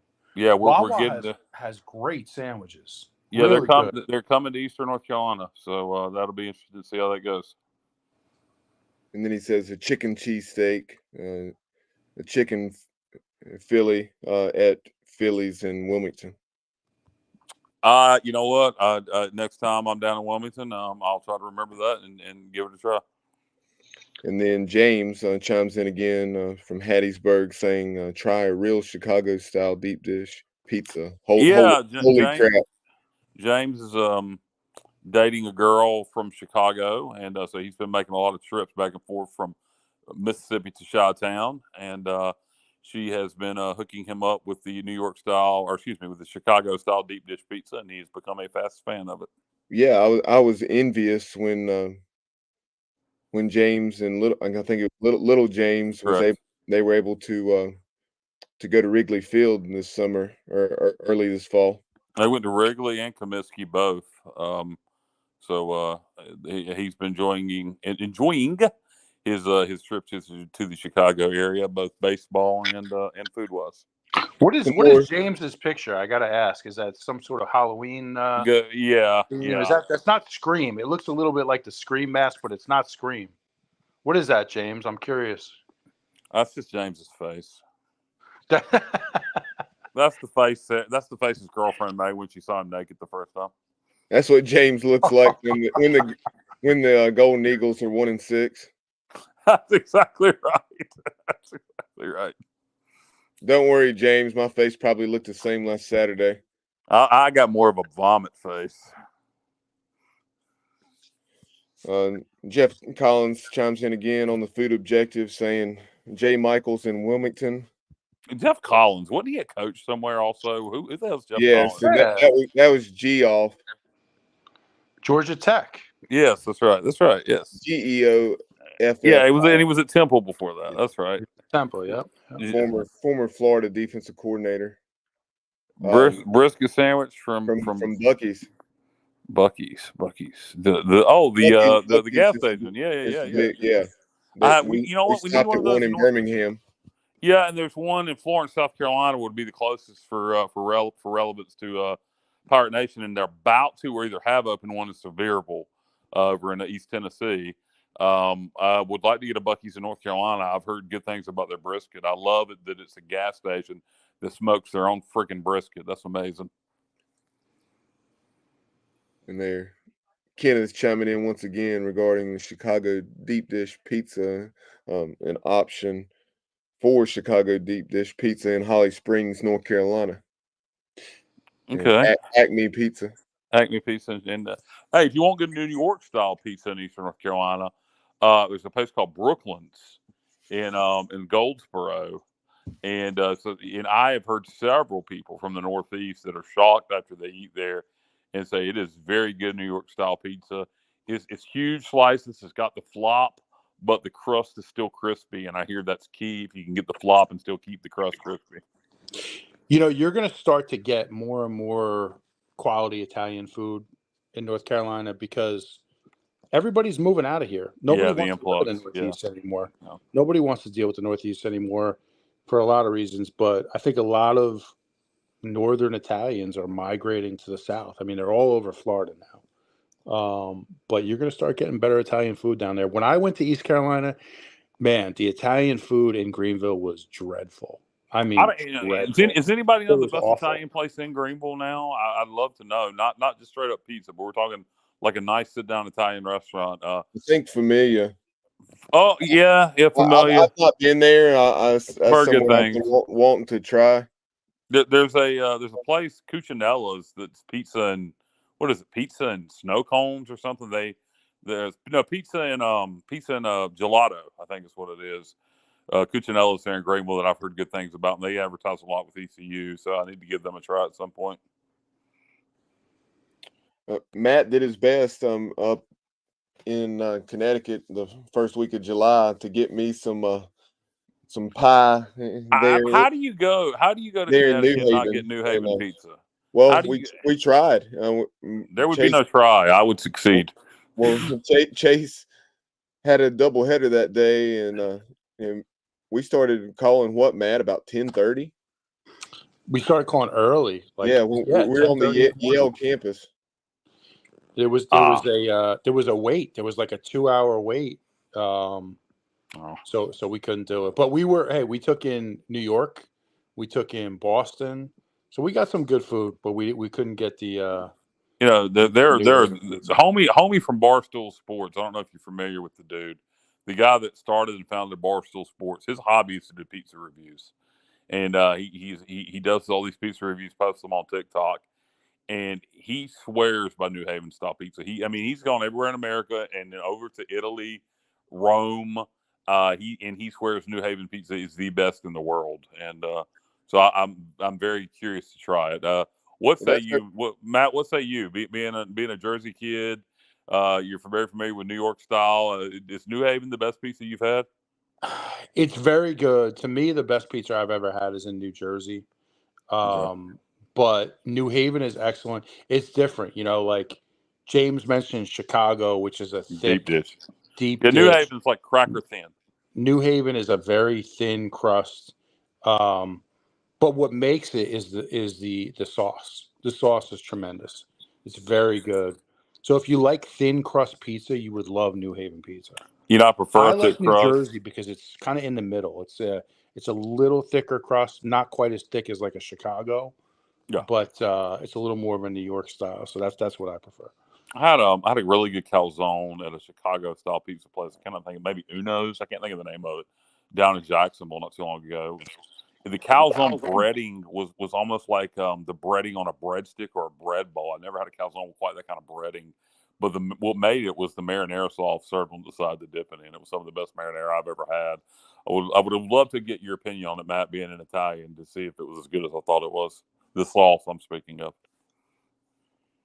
Yeah, man. I'm always willing to sample. Chicago dogs. Is that just a generic reference to Chicago style hot dogs, or is that a place in Greenville? We should talk about food more often, fellas. Well, Chicago style hot dogs. If you guys don't know what a Chicago style hot dog is, it has pickles, tomatoes, and peppers on it. Like it's like a freaking salad on a hot dog. Wow, sounds pretty good. That sounds pretty good. I like them on Carolina dogs. Give me a pink hot dog with some chili, mustard, chopped onion, and coleslaw. Johnny Robertson says, chiming in, you mentioned how the Greenville Italian cuisine left a lot to be desired 25 years ago. But he's saying that the nicest Italian place now is on Red Banks Road, Nino's. There's a place in Goldsboro called Nino's or Numos or Unos or Mimos or something. It's very similar name to that. Nemo's. It's a very similar name to that. I'll have to look it up. It's not bad. It's not great, but it's not bad. But I've never tried the Nino's in Greenville, so I'll have to give it a try. Let's see. How do you guys feel about Greek food? A good gyro. Well, James said the best calzone that he's ever had was in Dales, Wisconsin. Yeah. He mentioned that to me the other day. How good that was when they were up in the Wisconsin Dells. And then Will Landon said a deep fried steak at the fair this year. Yeah, they deep fry everything, man. A deep fried steak. You know what? Traditionally, I've had that. With a cube steak. Done. A chicken fried steak, but I don't know that I've ever had it with like a New York strip or something. I don't know how that would be. Yeah, neither would I. Also, let's see. Had another comment here. Shell Pal said trolley stop hot dogs in Wrightsville Beach, best ever. Been there since 1978. Speaking of hot dogs, places that you know what? I think I ate there as a kid, Shell. Now that you say that, it's one of those memories you just unlocked for me. I'm almost positive I ate there as a kid. Wow, that is like one of those. You ever had those moments, Bob, where somebody unlocks a memory for you that you'd forgotten about? Yep. And I know if you're in the Winston-Salem area, I believe this place is still in existence. My granddad, my dad's dad, had before he passed away in 1989. So when I was 5, 6, 7 years old, and I was going with him over to the railroad yard there. He's a railroad policeman, and he would always take me by Pulliam's, and they had awesome hot dogs. And then a place I've never tried, I'm guessing you probably have, Kyle. You hear it mentioned all the time on pirate radio, and that's Warren's. Warren's hot dog. Clap, clap, clap, clap. No, I've never tried Warren's. There's a place in Little. Talking about spicy chili. Yeah, well, there's a place in Little Washington that's even more famous than Warren's for their spicy chili. And I cannot think of their name right now. Somebody in the comments will know what I'm talking about. It's a very well-known hot dog place in Little Washington. It's known for their spicy chili. I've had theirs, and theirs is good. For hot dogs, there's a place in Kinston. It's a little gas station. I cannot think of the name of it right now. My brain's just not working on full cylinder tonight. But it's a little gas station in Kinston. I cannot think of the name of it that has really good hot dogs. It's up, if you're familiar with Kinston, it's like you're going up towards the hospital across from the Big Lot Shopping Center. But the name's escaping me right now.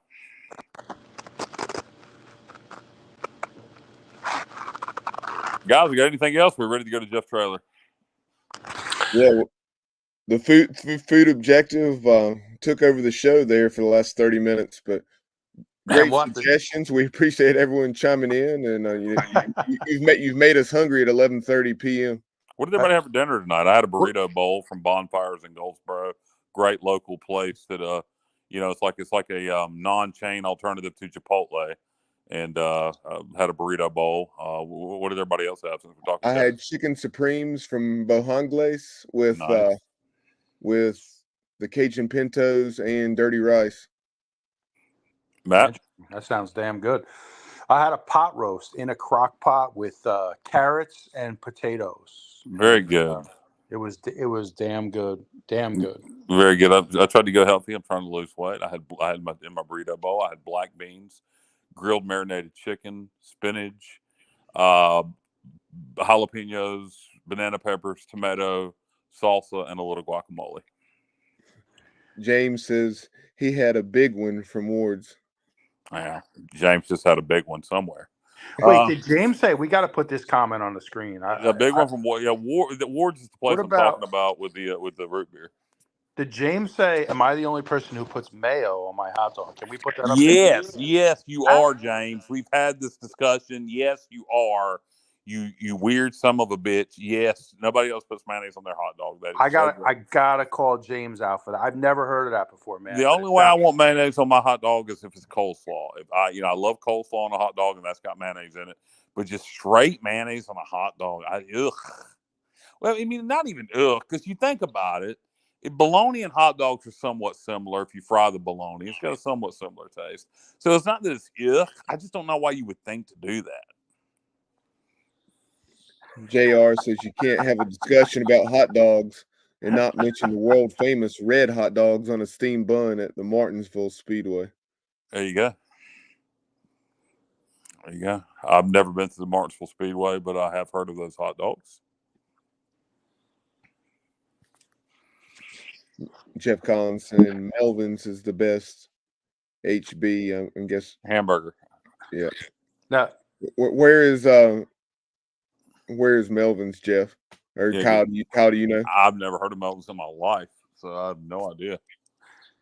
I'll tell you somebody that, in my opinion, had a good burger. Unfortunately, shut down, and that was Winslow's in Greenville. You know what the best burger I had recently was, Bubba? One of your favorite places, man, Comeback Shack in Boone. I had their patty melt while we were up there the other weekend. Yeah, Comeback Shack's a good spot. Yeah, it's really good. If you're ever in Boone and you want a good burger, you can't go wrong with Comeback Shack. And that patty melt was so damn good. Awesome grilled chicken sandwich too. Yeah. I've had their grilled chicken. It is good. Everything's good at Comeback Shack. Only got 3 locations. Boone, it's like a little bit fancier cookout. Yeah, way fancier cookout. There's one in Boone, one in Charleston, and do you know where the third one is? I know they have 3 locations now, Bubba. I'm not sure. North Charleston, Boone, and I'm not sure where the third one is. I did see there were 3 locations now, so we'll have. James said, "There you go." He's a little confused about what a rainbow cone is. Now, do you guys put ranch? A rainbow cone? Well, where did that come from? It came from Sarah Bernardi.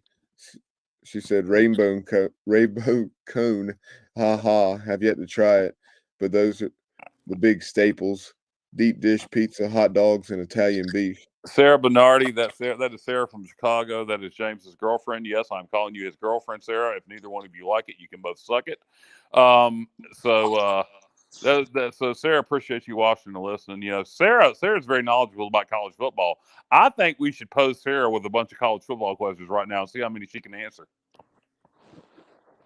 Sarah, what are you hearing up in the Chicago area? Who's going to be the new head coach in Evanston for the Wildcats? Yeah, who's going to be the new head coach in Northern Illinois, or excuse me, at Northwestern, Sarah? And I got one for Sarah too. Who's the last defensive player to win a Heisman Trophy? Yeah, guys.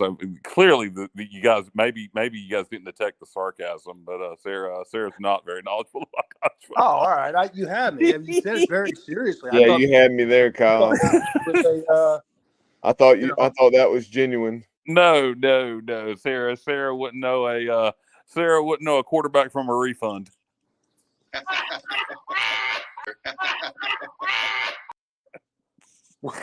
There we go. There you got Bubba popping off the laughs out there. The laughs that we have saved. You know what? You got to laugh. All right, Bubba. Chill with the sound. Yeah. We got to get our favorite one in. They picked us last. Yeah. Give me a moment. Y'all carry on for a moment. I will return. Let me throw this one out there to the listeners now. This is something that drives me nuts about the South. Do you guys like ranch dressing on pizza? You know what? Not own pizza, but I will dip my crust in ranch dressing. But no, like putting it on the pizza, like on the like drizzling it over the pizza. No, but I will dip my crust in good. It's got to be good ranch. It can't just be some old Hidden Valley out of a bottle. It's got to be good quality ranch. So we got Shell says no with an exclamation point. James says hell yes. Robert, I put mustard on my pizza. Wow, that's going deep. That's going deep. No, I will. I'll tell you what I will put on my pizza now. If it ain't really good pizza, if it's really good pizza, I don't do this. But if I get a pizza and it's not up to snuff, what will make it good in a hurry is to put a few dashes of Texas Pete on the pizza. A little hot sauce. Sounds good. That sounds great. Yeah, it is good. It is good. That is the way to take mediocre pizza and make it good. Going back to mayo, Matt, I know you get some laughs out of some of the things that my dad does. Oh, yeah. So going back to my childhood, I remember one of his customers that he had, when he was taking a customer out for lunch on a sales call, I introduced him, yeah, I'm sure that he gone to a burger and hot dog place and he got an order of fries with it, and they were dipping their fries in mayonnaise. So I just thought about that with the mayonnaise comment. Yeah, that's no bueno. That's no bueno for me. Now, Yeah, something that is I do good like is fries with ranch, Matt. dipping fries, mixing up your ketchup and mayonnaise. Now that's good. You know what Dude, that's called? even the You know what sight that's of called? ketchup makes me sick. If I even see ketchup, if I smell it, makes Well, me Matt, being a Northeasterner, tell Bubba what mixing mayonnaise and ketchup together is called. Oh, what the hell's it called? Russian dressing. All right. Dressing. I thought you would know that before There's me. another name for it though. They call it on the. I can't think of it though. James saying he puts mayo in his red beans and rice. Yes, he told me that the other day, and I'm like, why? And I remember him telling me why. He got it from his mama. His mama does it. I find that weird as crap. I put hot sauce in my red beans and rice. I would have never. You know what I will do? This Matt is going to lose his mind when he hears this. Being an Italian, you know what I will do sometimes, Matt? With a big plate of spaghetti, I'm nervous. I'll mix sour cream in with my spaghetti. Jesus, man. Yeah. Wait, what? Sour cream? Yeah. Is there marinara sauce or just literally sour cream? Well, no. You take the spaghetti sauce. Your bolognese, your spaghetti sauce with your meat. In the South, this is how you gonna get spaghetti. You gonna get some marinara sauce with some ground beef in it. That's spaghetti sauce. And in the South, and you put that over your noodles, or and then I mix sour cream in with it. Wow, never heard that one before. No, but I don't know if I it. ever want to try it. Well, think about it. All right. You take sour cream and you put it on a taco. Okay, a taco, you got ground beef with the taco seasoning and tomato. So think of what spaghetti is. It's seasoned ground beef with a lot of tomato sauce, and you make sour cream. It goes with it pretty well, actually. All right. So James has a comment here. Matt, as an Italian, and tell me what you think of this. He mixes ranch dressing in with his spaghetti. Yeah, that's gross. That sounds worse than sour cream. I would try that, James. But Matt, which one sounds worse to you of the two? My nana just rolled over in her grave when she heard that. I'll tell you. Which one sounds worse? Which one, if you had to do one, would you do ranch dressing and spaghetti or sour cream and spaghetti? I mean, the sound of both makes me want to throw up on the spot. I guess it would, if I had to choose one, maybe ranch. I don't know. Really? Do y'all never put sour cream on your tacos? I will put it on a taco. I like it on a burrito. Yeah, well, you see, that's we're not talking about we're not talking about a fine Italian restaurant with perfecto marinara. We're talking about a can of friggin' ragu with some ground beef mixed in. Kenneth Maynard says had banana and mayo sandwiches growing up, a Southern delicacy. Every Southerner has done that. I love peanut butter and banana, but my mom, she combined the two. She had a peanut butter, mayo, and banana sandwich, which I thought sounded disgusting. You might want to get your mom checked out if she put mayonnaise with peanut butter. But yeah, the mayo and banana is that's a Southern staple. I'm really surprised that mayo and banana. Yes, sir. Yeah, I think everybody in the South. Mayo and banana, mayo and tomato. Oh, it's a mayo and tomato sandwich is a good garden fresh tomato in the middle of the summer with salt and pepper and mayonnaise on white bread. I mean, that's a freaking delicacy. Jeff Collins, you're taking a healthy food and you're killing it with the mayo. You're killing it.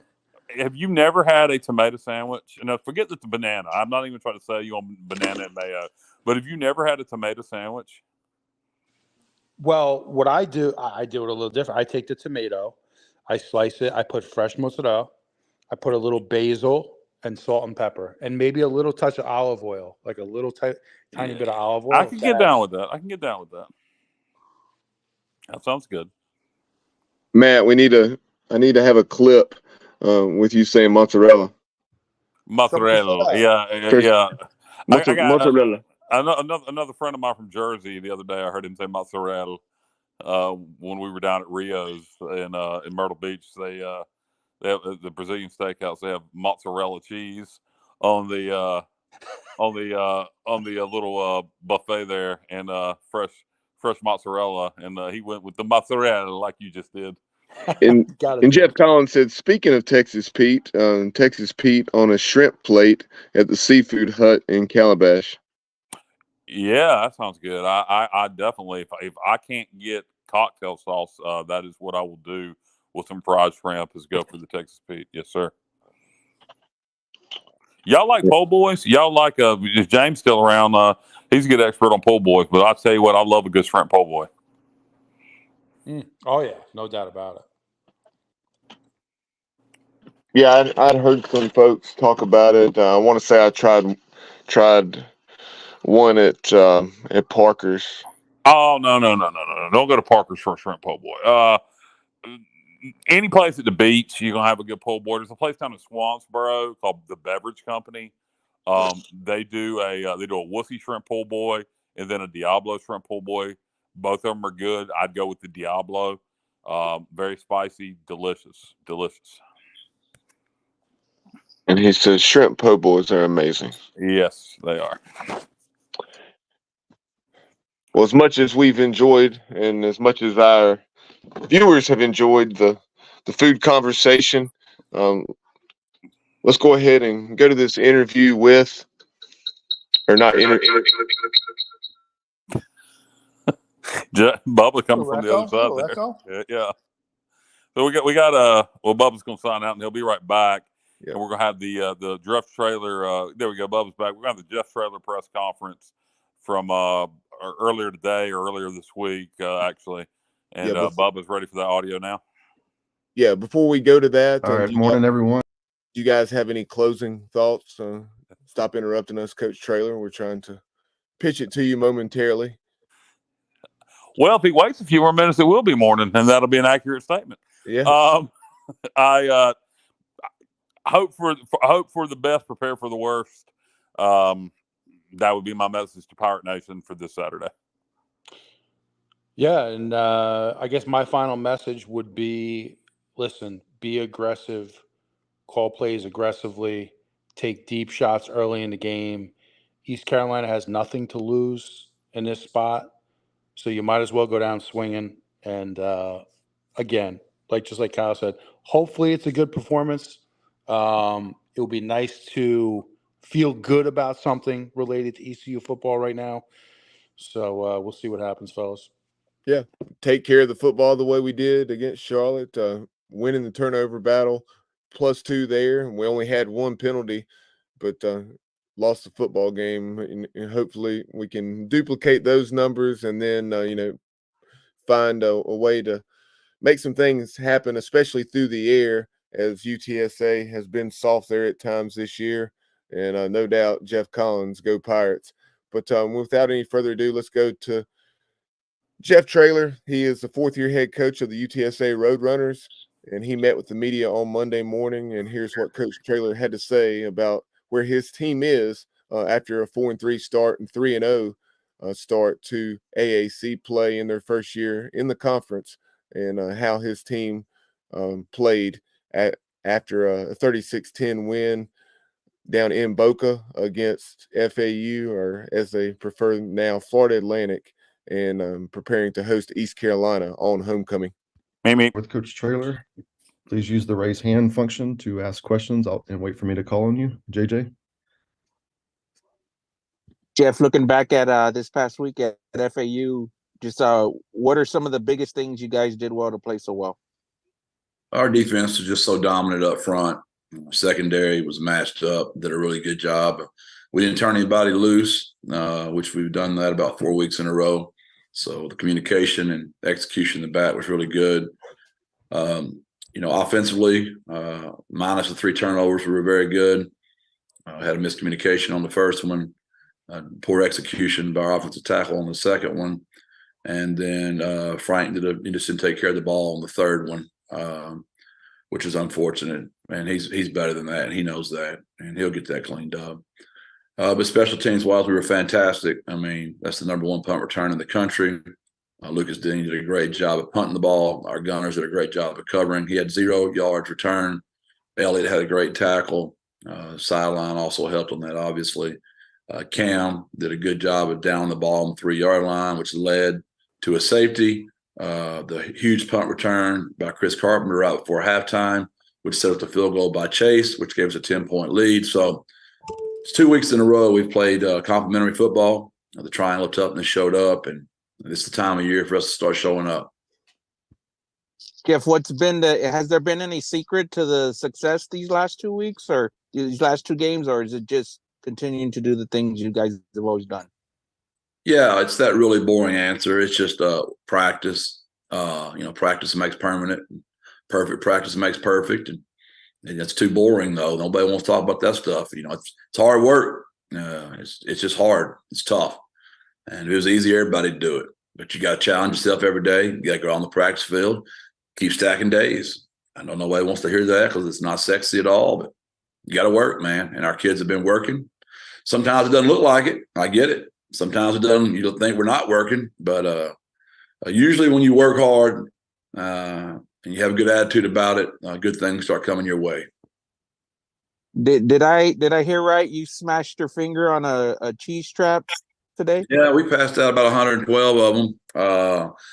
Loaded them all up. No, we unloaded all of them, but one of my smart aleck seniors loaded his back up and put it up on the podium where I speak to the kids, and I put my hand there, and it's it looks like my pinky got smashed by a hammer, but it would have killed a lesser man. But I'm okay, JJ. I appreciate you asking. I know Greg wouldn't care.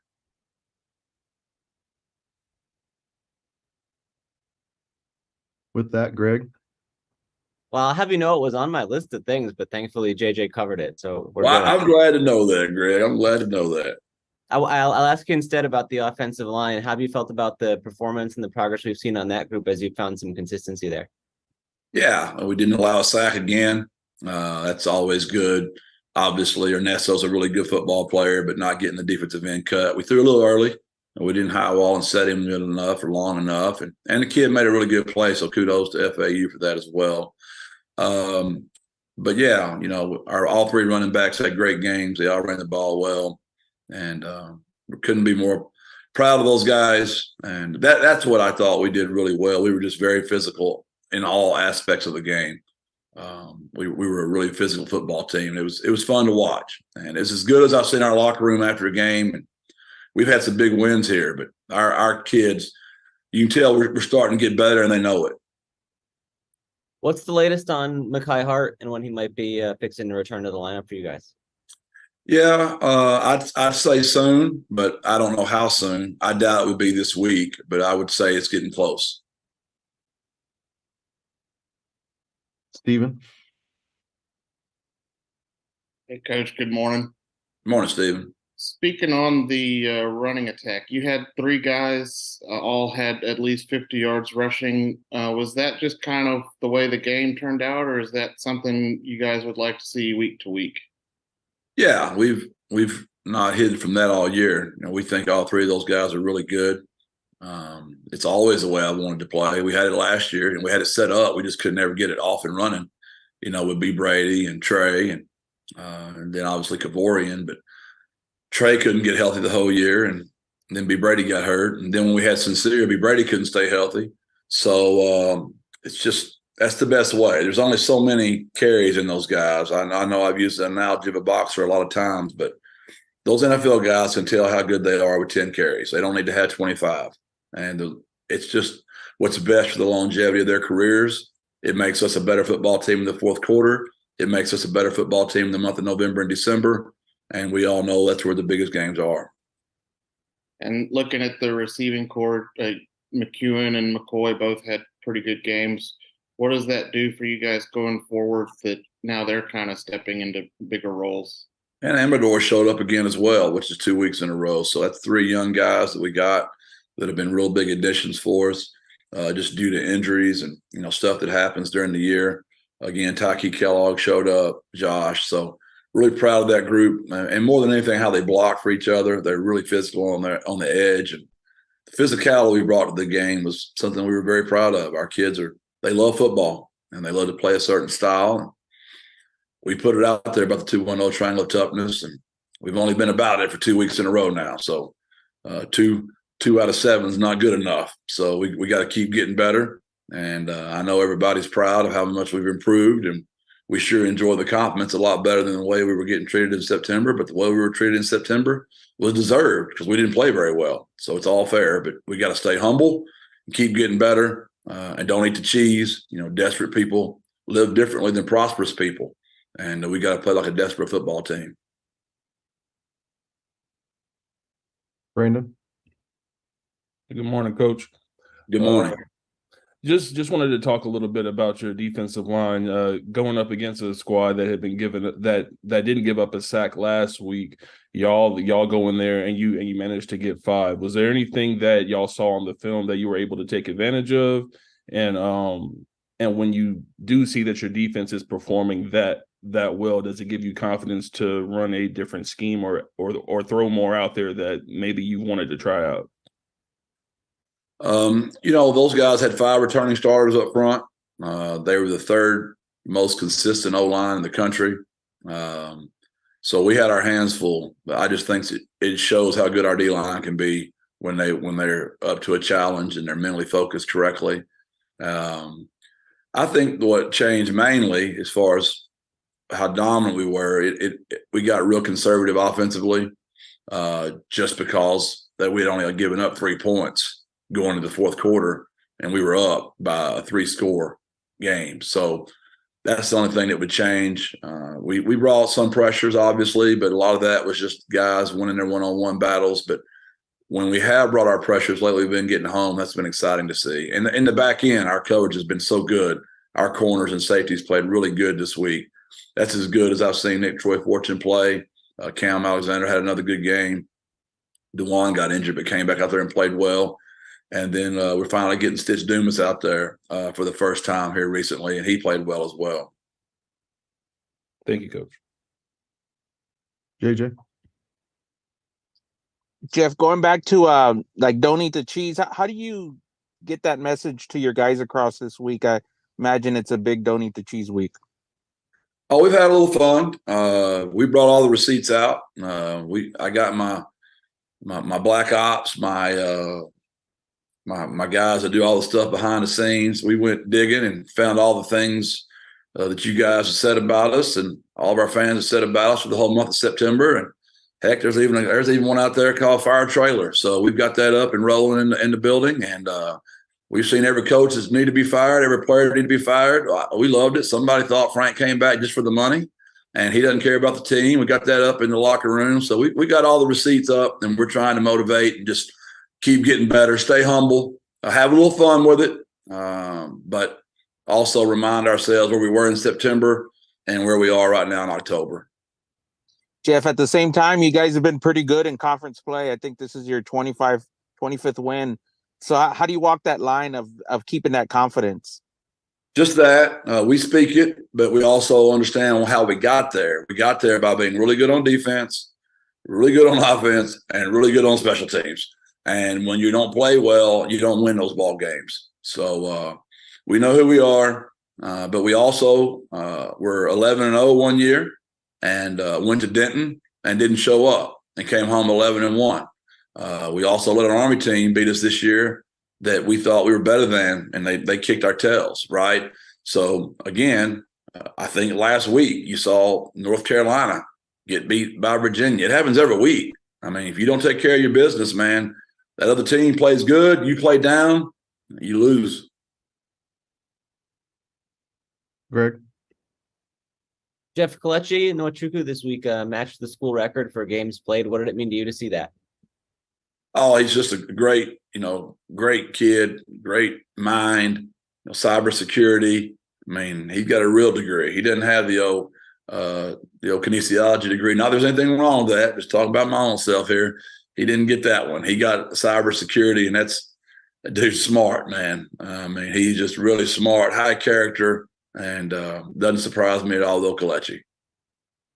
What kind of a response or relationship has he built with his teammates? It seems like through all of his years here, he's just been willing to take on whatever role the program needs. Yeah, that's just him. He'll play special teams. He plays in the nickel package. He goes up there and plays in the base package. He'll do whatever. That's just who Kalechi is. And, he's one of those single-digit guys that you're really proud of, man. He's special. Stephen? Coach, looking at East Carolina, they may not be doing as well as they were predicted to, but what have you seen from them and what stands out about them? Well, the first thing I noticed is their schedule. I mean, would you want to play Michigan? Would you want to play Marshall? Would you want to play App State? Rice is playing very good this year. They beat Houston. We didn't. SMU's playing really good. So then you look at Charlotte. Well, it's an in-state robbery, and you know how those robbery games are. You never know. You look at their defense. Statistically, they're number 2 in the country on rushing. I mean, that's an impression. That's a stat that's pretty phenomenal, especially when we like to run the football like we do. Defensively, they're top 25, top 30 in the country overall. They've been in every single ball game. They held Michigan to 30 points. This game is it's literally a trap game. I mean, which is why we've got all the mouse traps out, cheese out, because if we sleep on these guys, they'll come in here and embarrass us on homecoming. And for you guys on defense, what do y'all need to do to contain their offense? Well, our defense is really good, right? When we're locked in. You've also seen us be very bad against Army, bad against Temple, bad against Tennessee. But when we have MAs and we're not focused and we don't communicate, we can look like we don't know what we're doing. Now, against Texas State, against Houston, the last 2 weeks, we've put together 4 really good games, but 4 out of 7 is not good enough. Can we stack another one? Can we play good 3 weeks in a row? And that'll be the challenge this Saturday. They've got good players now. Both quarterbacks can move around. The receivers are athletic. Both backs they're physical running backs. Tight end's a good player. And we'll have our hands full. It'll be a good football game. JJ? Jeff, I wanted to pivot a little bit here to the student vote. I believe that's this week for the fee increase. Can you just talk about how important that is for the program? And I guess what's your pitch to the students? Well, I just tell the truth. I try to do that all the time. When I run into people that are older that help bring football to UTSA, it's unbelievable how much pride those people have in their adult life now that they had such a huge impact on the entire city of San Antonio and UTSA by bringing football. And here's another opportunity. I think that's the last time we've done a fee increase. That might not be factual. I believe I've heard that. And in order for us to be competitive in the AAC, we're going to need that. And it's for all the programs. And it's just a huge, huge vote for us. And I hope it passes, and I hope people go out and vote. And I understand there's a story on both sides of the fence, but it's for us and the future of our program. And it just brings so much notoriety to the university. I mean, I don't go anywhere in the country now. When I have my cap on, I don't get any more like, are y'all the Ravens? Like, I never get asked that question anymore. Everybody usually gives me the old meet, birds up, and talk about Frank Harris and all the championships and how cool the Alamodome is. That's wherever I go. When I see my kids in New York, when I go to Florida, it doesn't matter where I travel. When I've got the old cap on, everybody knows about the birds. Greg? Jeff, you guys as a team rank 6th in the country in tackles for loss and 9th in sacks. Is there any reason those negative plays have been there for you guys at such a high level? Yeah, we've got really good football players, and they make a lot of good plays. Anything different from previous years that's allowed that group to step forward in the way they have? Just 4 years of consistency and recruiting the right kids, and those guys get after it. They're good football players. They're fun to watch. You touched on Nick Fortune earlier, obviously a leader on this team. He's been pretty steady at corner for a couple of years now. Was it meaningful to see him get rewarded with an interception in the game this weekend? Just because of the human that he is. I mean, you talk about a guy that stacks great days every day. Another single-digit guy that doesn't get talked about enough. I mean, there's a play earlier in the game where they ran a number one. I thought they were on a single on him, and they ran the hitch and go, and he had unbelievable eye discipline. You could see his eyes stay down his hip the entire time, stayed in phase, played the ball absolutely perfectly. He's just a really good human that shows up to work every day. He does a great job of leading that room, and couldn't be more thrilled for a really great young man to have a great game. And one of the best plays I've seen. I had no idea he picked it, and then everybody, my guys up top said he had his foot in bounds, and the play stood. So really proud of Nick. Along the same lines, Joe Evans came through with the safety, and I know he celebrated that one. What was your reaction to seeing him be able to make that play? Another great young man again, another single-digit guy. This is about par for Joe. He usually comes in a little heavy. He likes his head coach. He likes to eat in the summers, and he starts slimming up in August. Slims up a little more in September. Slims up a little more in October, and he plays his best football usually from now on. And when the temperature drops, that really helps Big Joe. So man, it's going to be fun to watch him down the home stretch. JJ. Jeff, as one of you guys have played these last 3 games, is there another level you think this team could reach? I do. I think our best football is out there. I really do. We just have not played all 3 as good as possible yet, and it's out there, and we're chasing it. We're in the hunt for that game. Jeff, wanted to ask you about JT Clark. Looks like he didn't travel this week. Do you have any long-term news you could share with us, or has anything new developed on that? We've had one opinion last week. We're getting a second opinion today, and we'll know more about that. Probably we'll have a plan probably after this week is up. I would not expect to see him this week either. Wanted to ask you about the report on wide receiver Joshua Cephas having some legal issues. I guess, can you comment on that, and what's your take on, I guess, what was reported last week? Well, it needs to play out in the legal system. I know everybody has their opinions on it, but not everybody has the facts that we have, and it's not fair to play that out publicly because he has a lawyer that represents him, and there's a court system that handles those situations. And if you know more about it, you could be a little bit more informed. We're just not at liberty to say. And all I can tell everybody is the president, Amy, Dr. Compost, and I, we're going to do what's best for the kid. And we're getting all the information that we can. And that's really all I can say on it right now.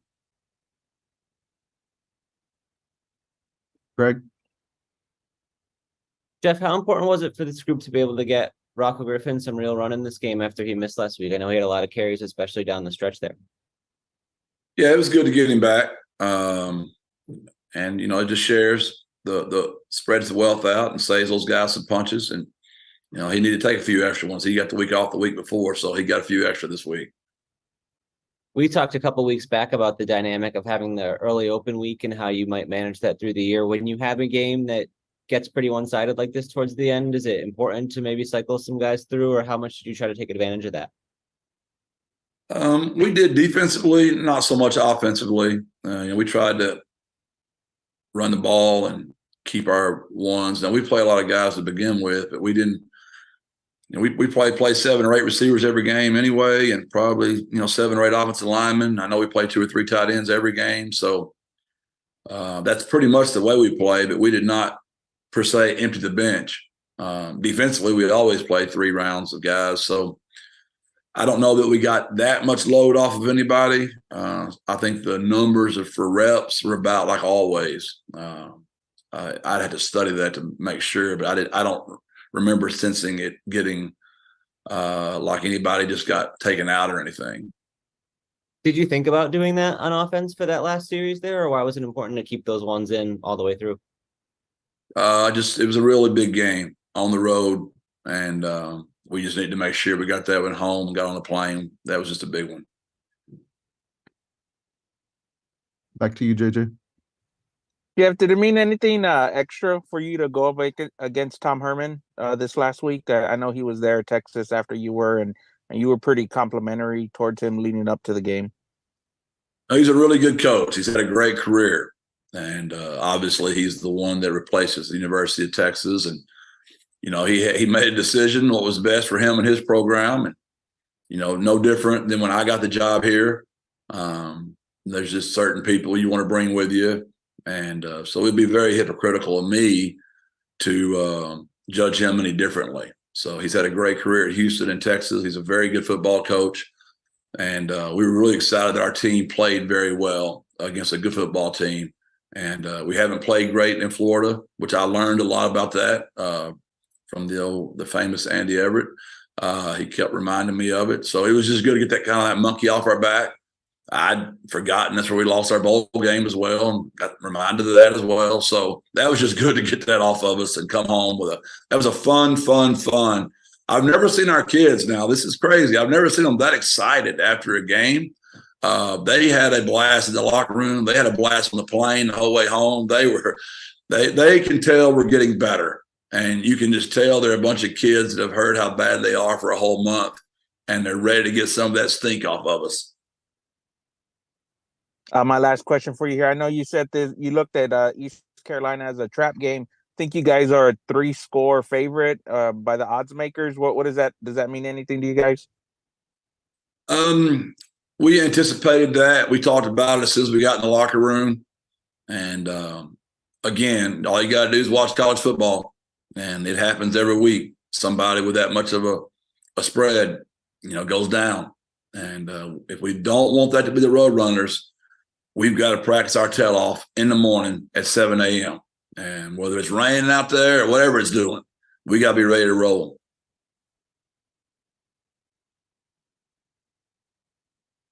Anything else for Coach Traylor this morning? All right. Thanks, everyone. Thank y'all. God bless. Birds up.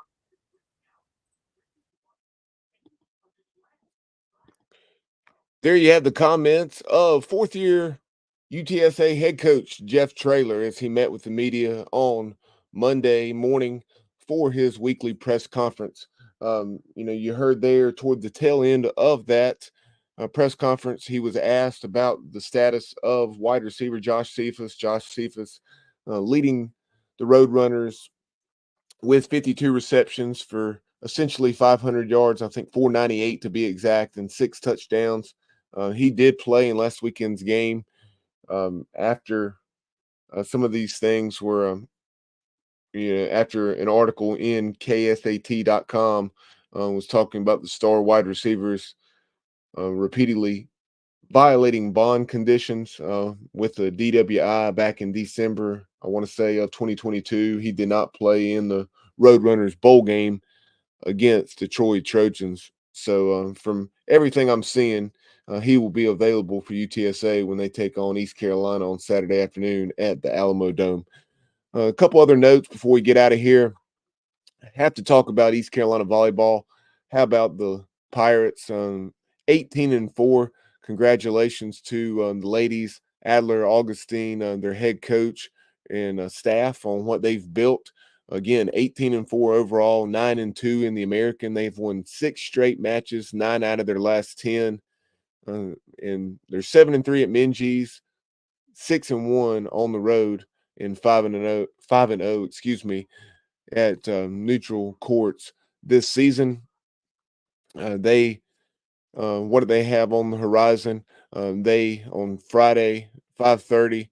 So as you're hearing this on Friday, October 27th, they will be out in Houston taking on Rice. And then on Sunday, they'll travel up to Tulsa for a 1 p.m. match at the Reynolds Center with the Tulsa Golden Hurricane as they look to continue to play so well away from Minji's Coliseum. And then they'll return to Williams Arena, Minji's Coliseum, on Friday, November 3rd. So 1 week from tomorrow, 6 p.m. match against SMU. Then they'll go down to South Florida for a pair of matches on Thursday, November 9th, and Friday, November 10th. I'm guessing that was a situation perhaps they were supposed to play in Minges when we were dealing with the tropical storm on Gardner Webb weekend in football. But maybe that's just the way things are done. Looking at the schedule, you have Charlotte coming to Minges for a pair of matches on the 17th and 18th of November, and then they'll round out things at least in regular season play by traveling down to San Antonio, Texas, to take on the Roadrunners of UTSA on November 22nd. Unfortunately, ECU women's soccer fell in their regular season, or at least their home finale on senior night, to the Charlotte 49ers, 3-1. Pirates 9-4-5 on the season, 4-2-3 within the American Athletic Conference. But that will do it for this edition of the program. We appreciate the thoughts over the last couple hours of Kyle Barber and Matt Semenza as we talked East Carolina Pirate football, college football in general, and then the last 30 to 45 minutes, it became the food objective rather than the sports objective. And we appreciate everyone tuning in and chiming in throughout the show. But for everyone here at the Sports Objective, we appreciate your viewership and listenership. Be sure to like, follow, and subscribe on whichever platforms you tune in on.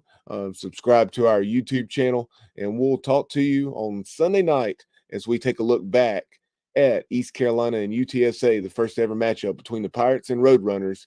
Again, 3:30 kickoff, 3:30 Eastern time, down at the Alamodome on ESPN Plus, and of course, you can also tune in via 94.3 The Game and listen to Jim Zoki and Andrew Bays, the East Carolina All-American punter. They'll bring you all the action on Saturday afternoon, and we'll talk to you on Sunday night on the Pirate Football Playback presented by L&K Custom Homes.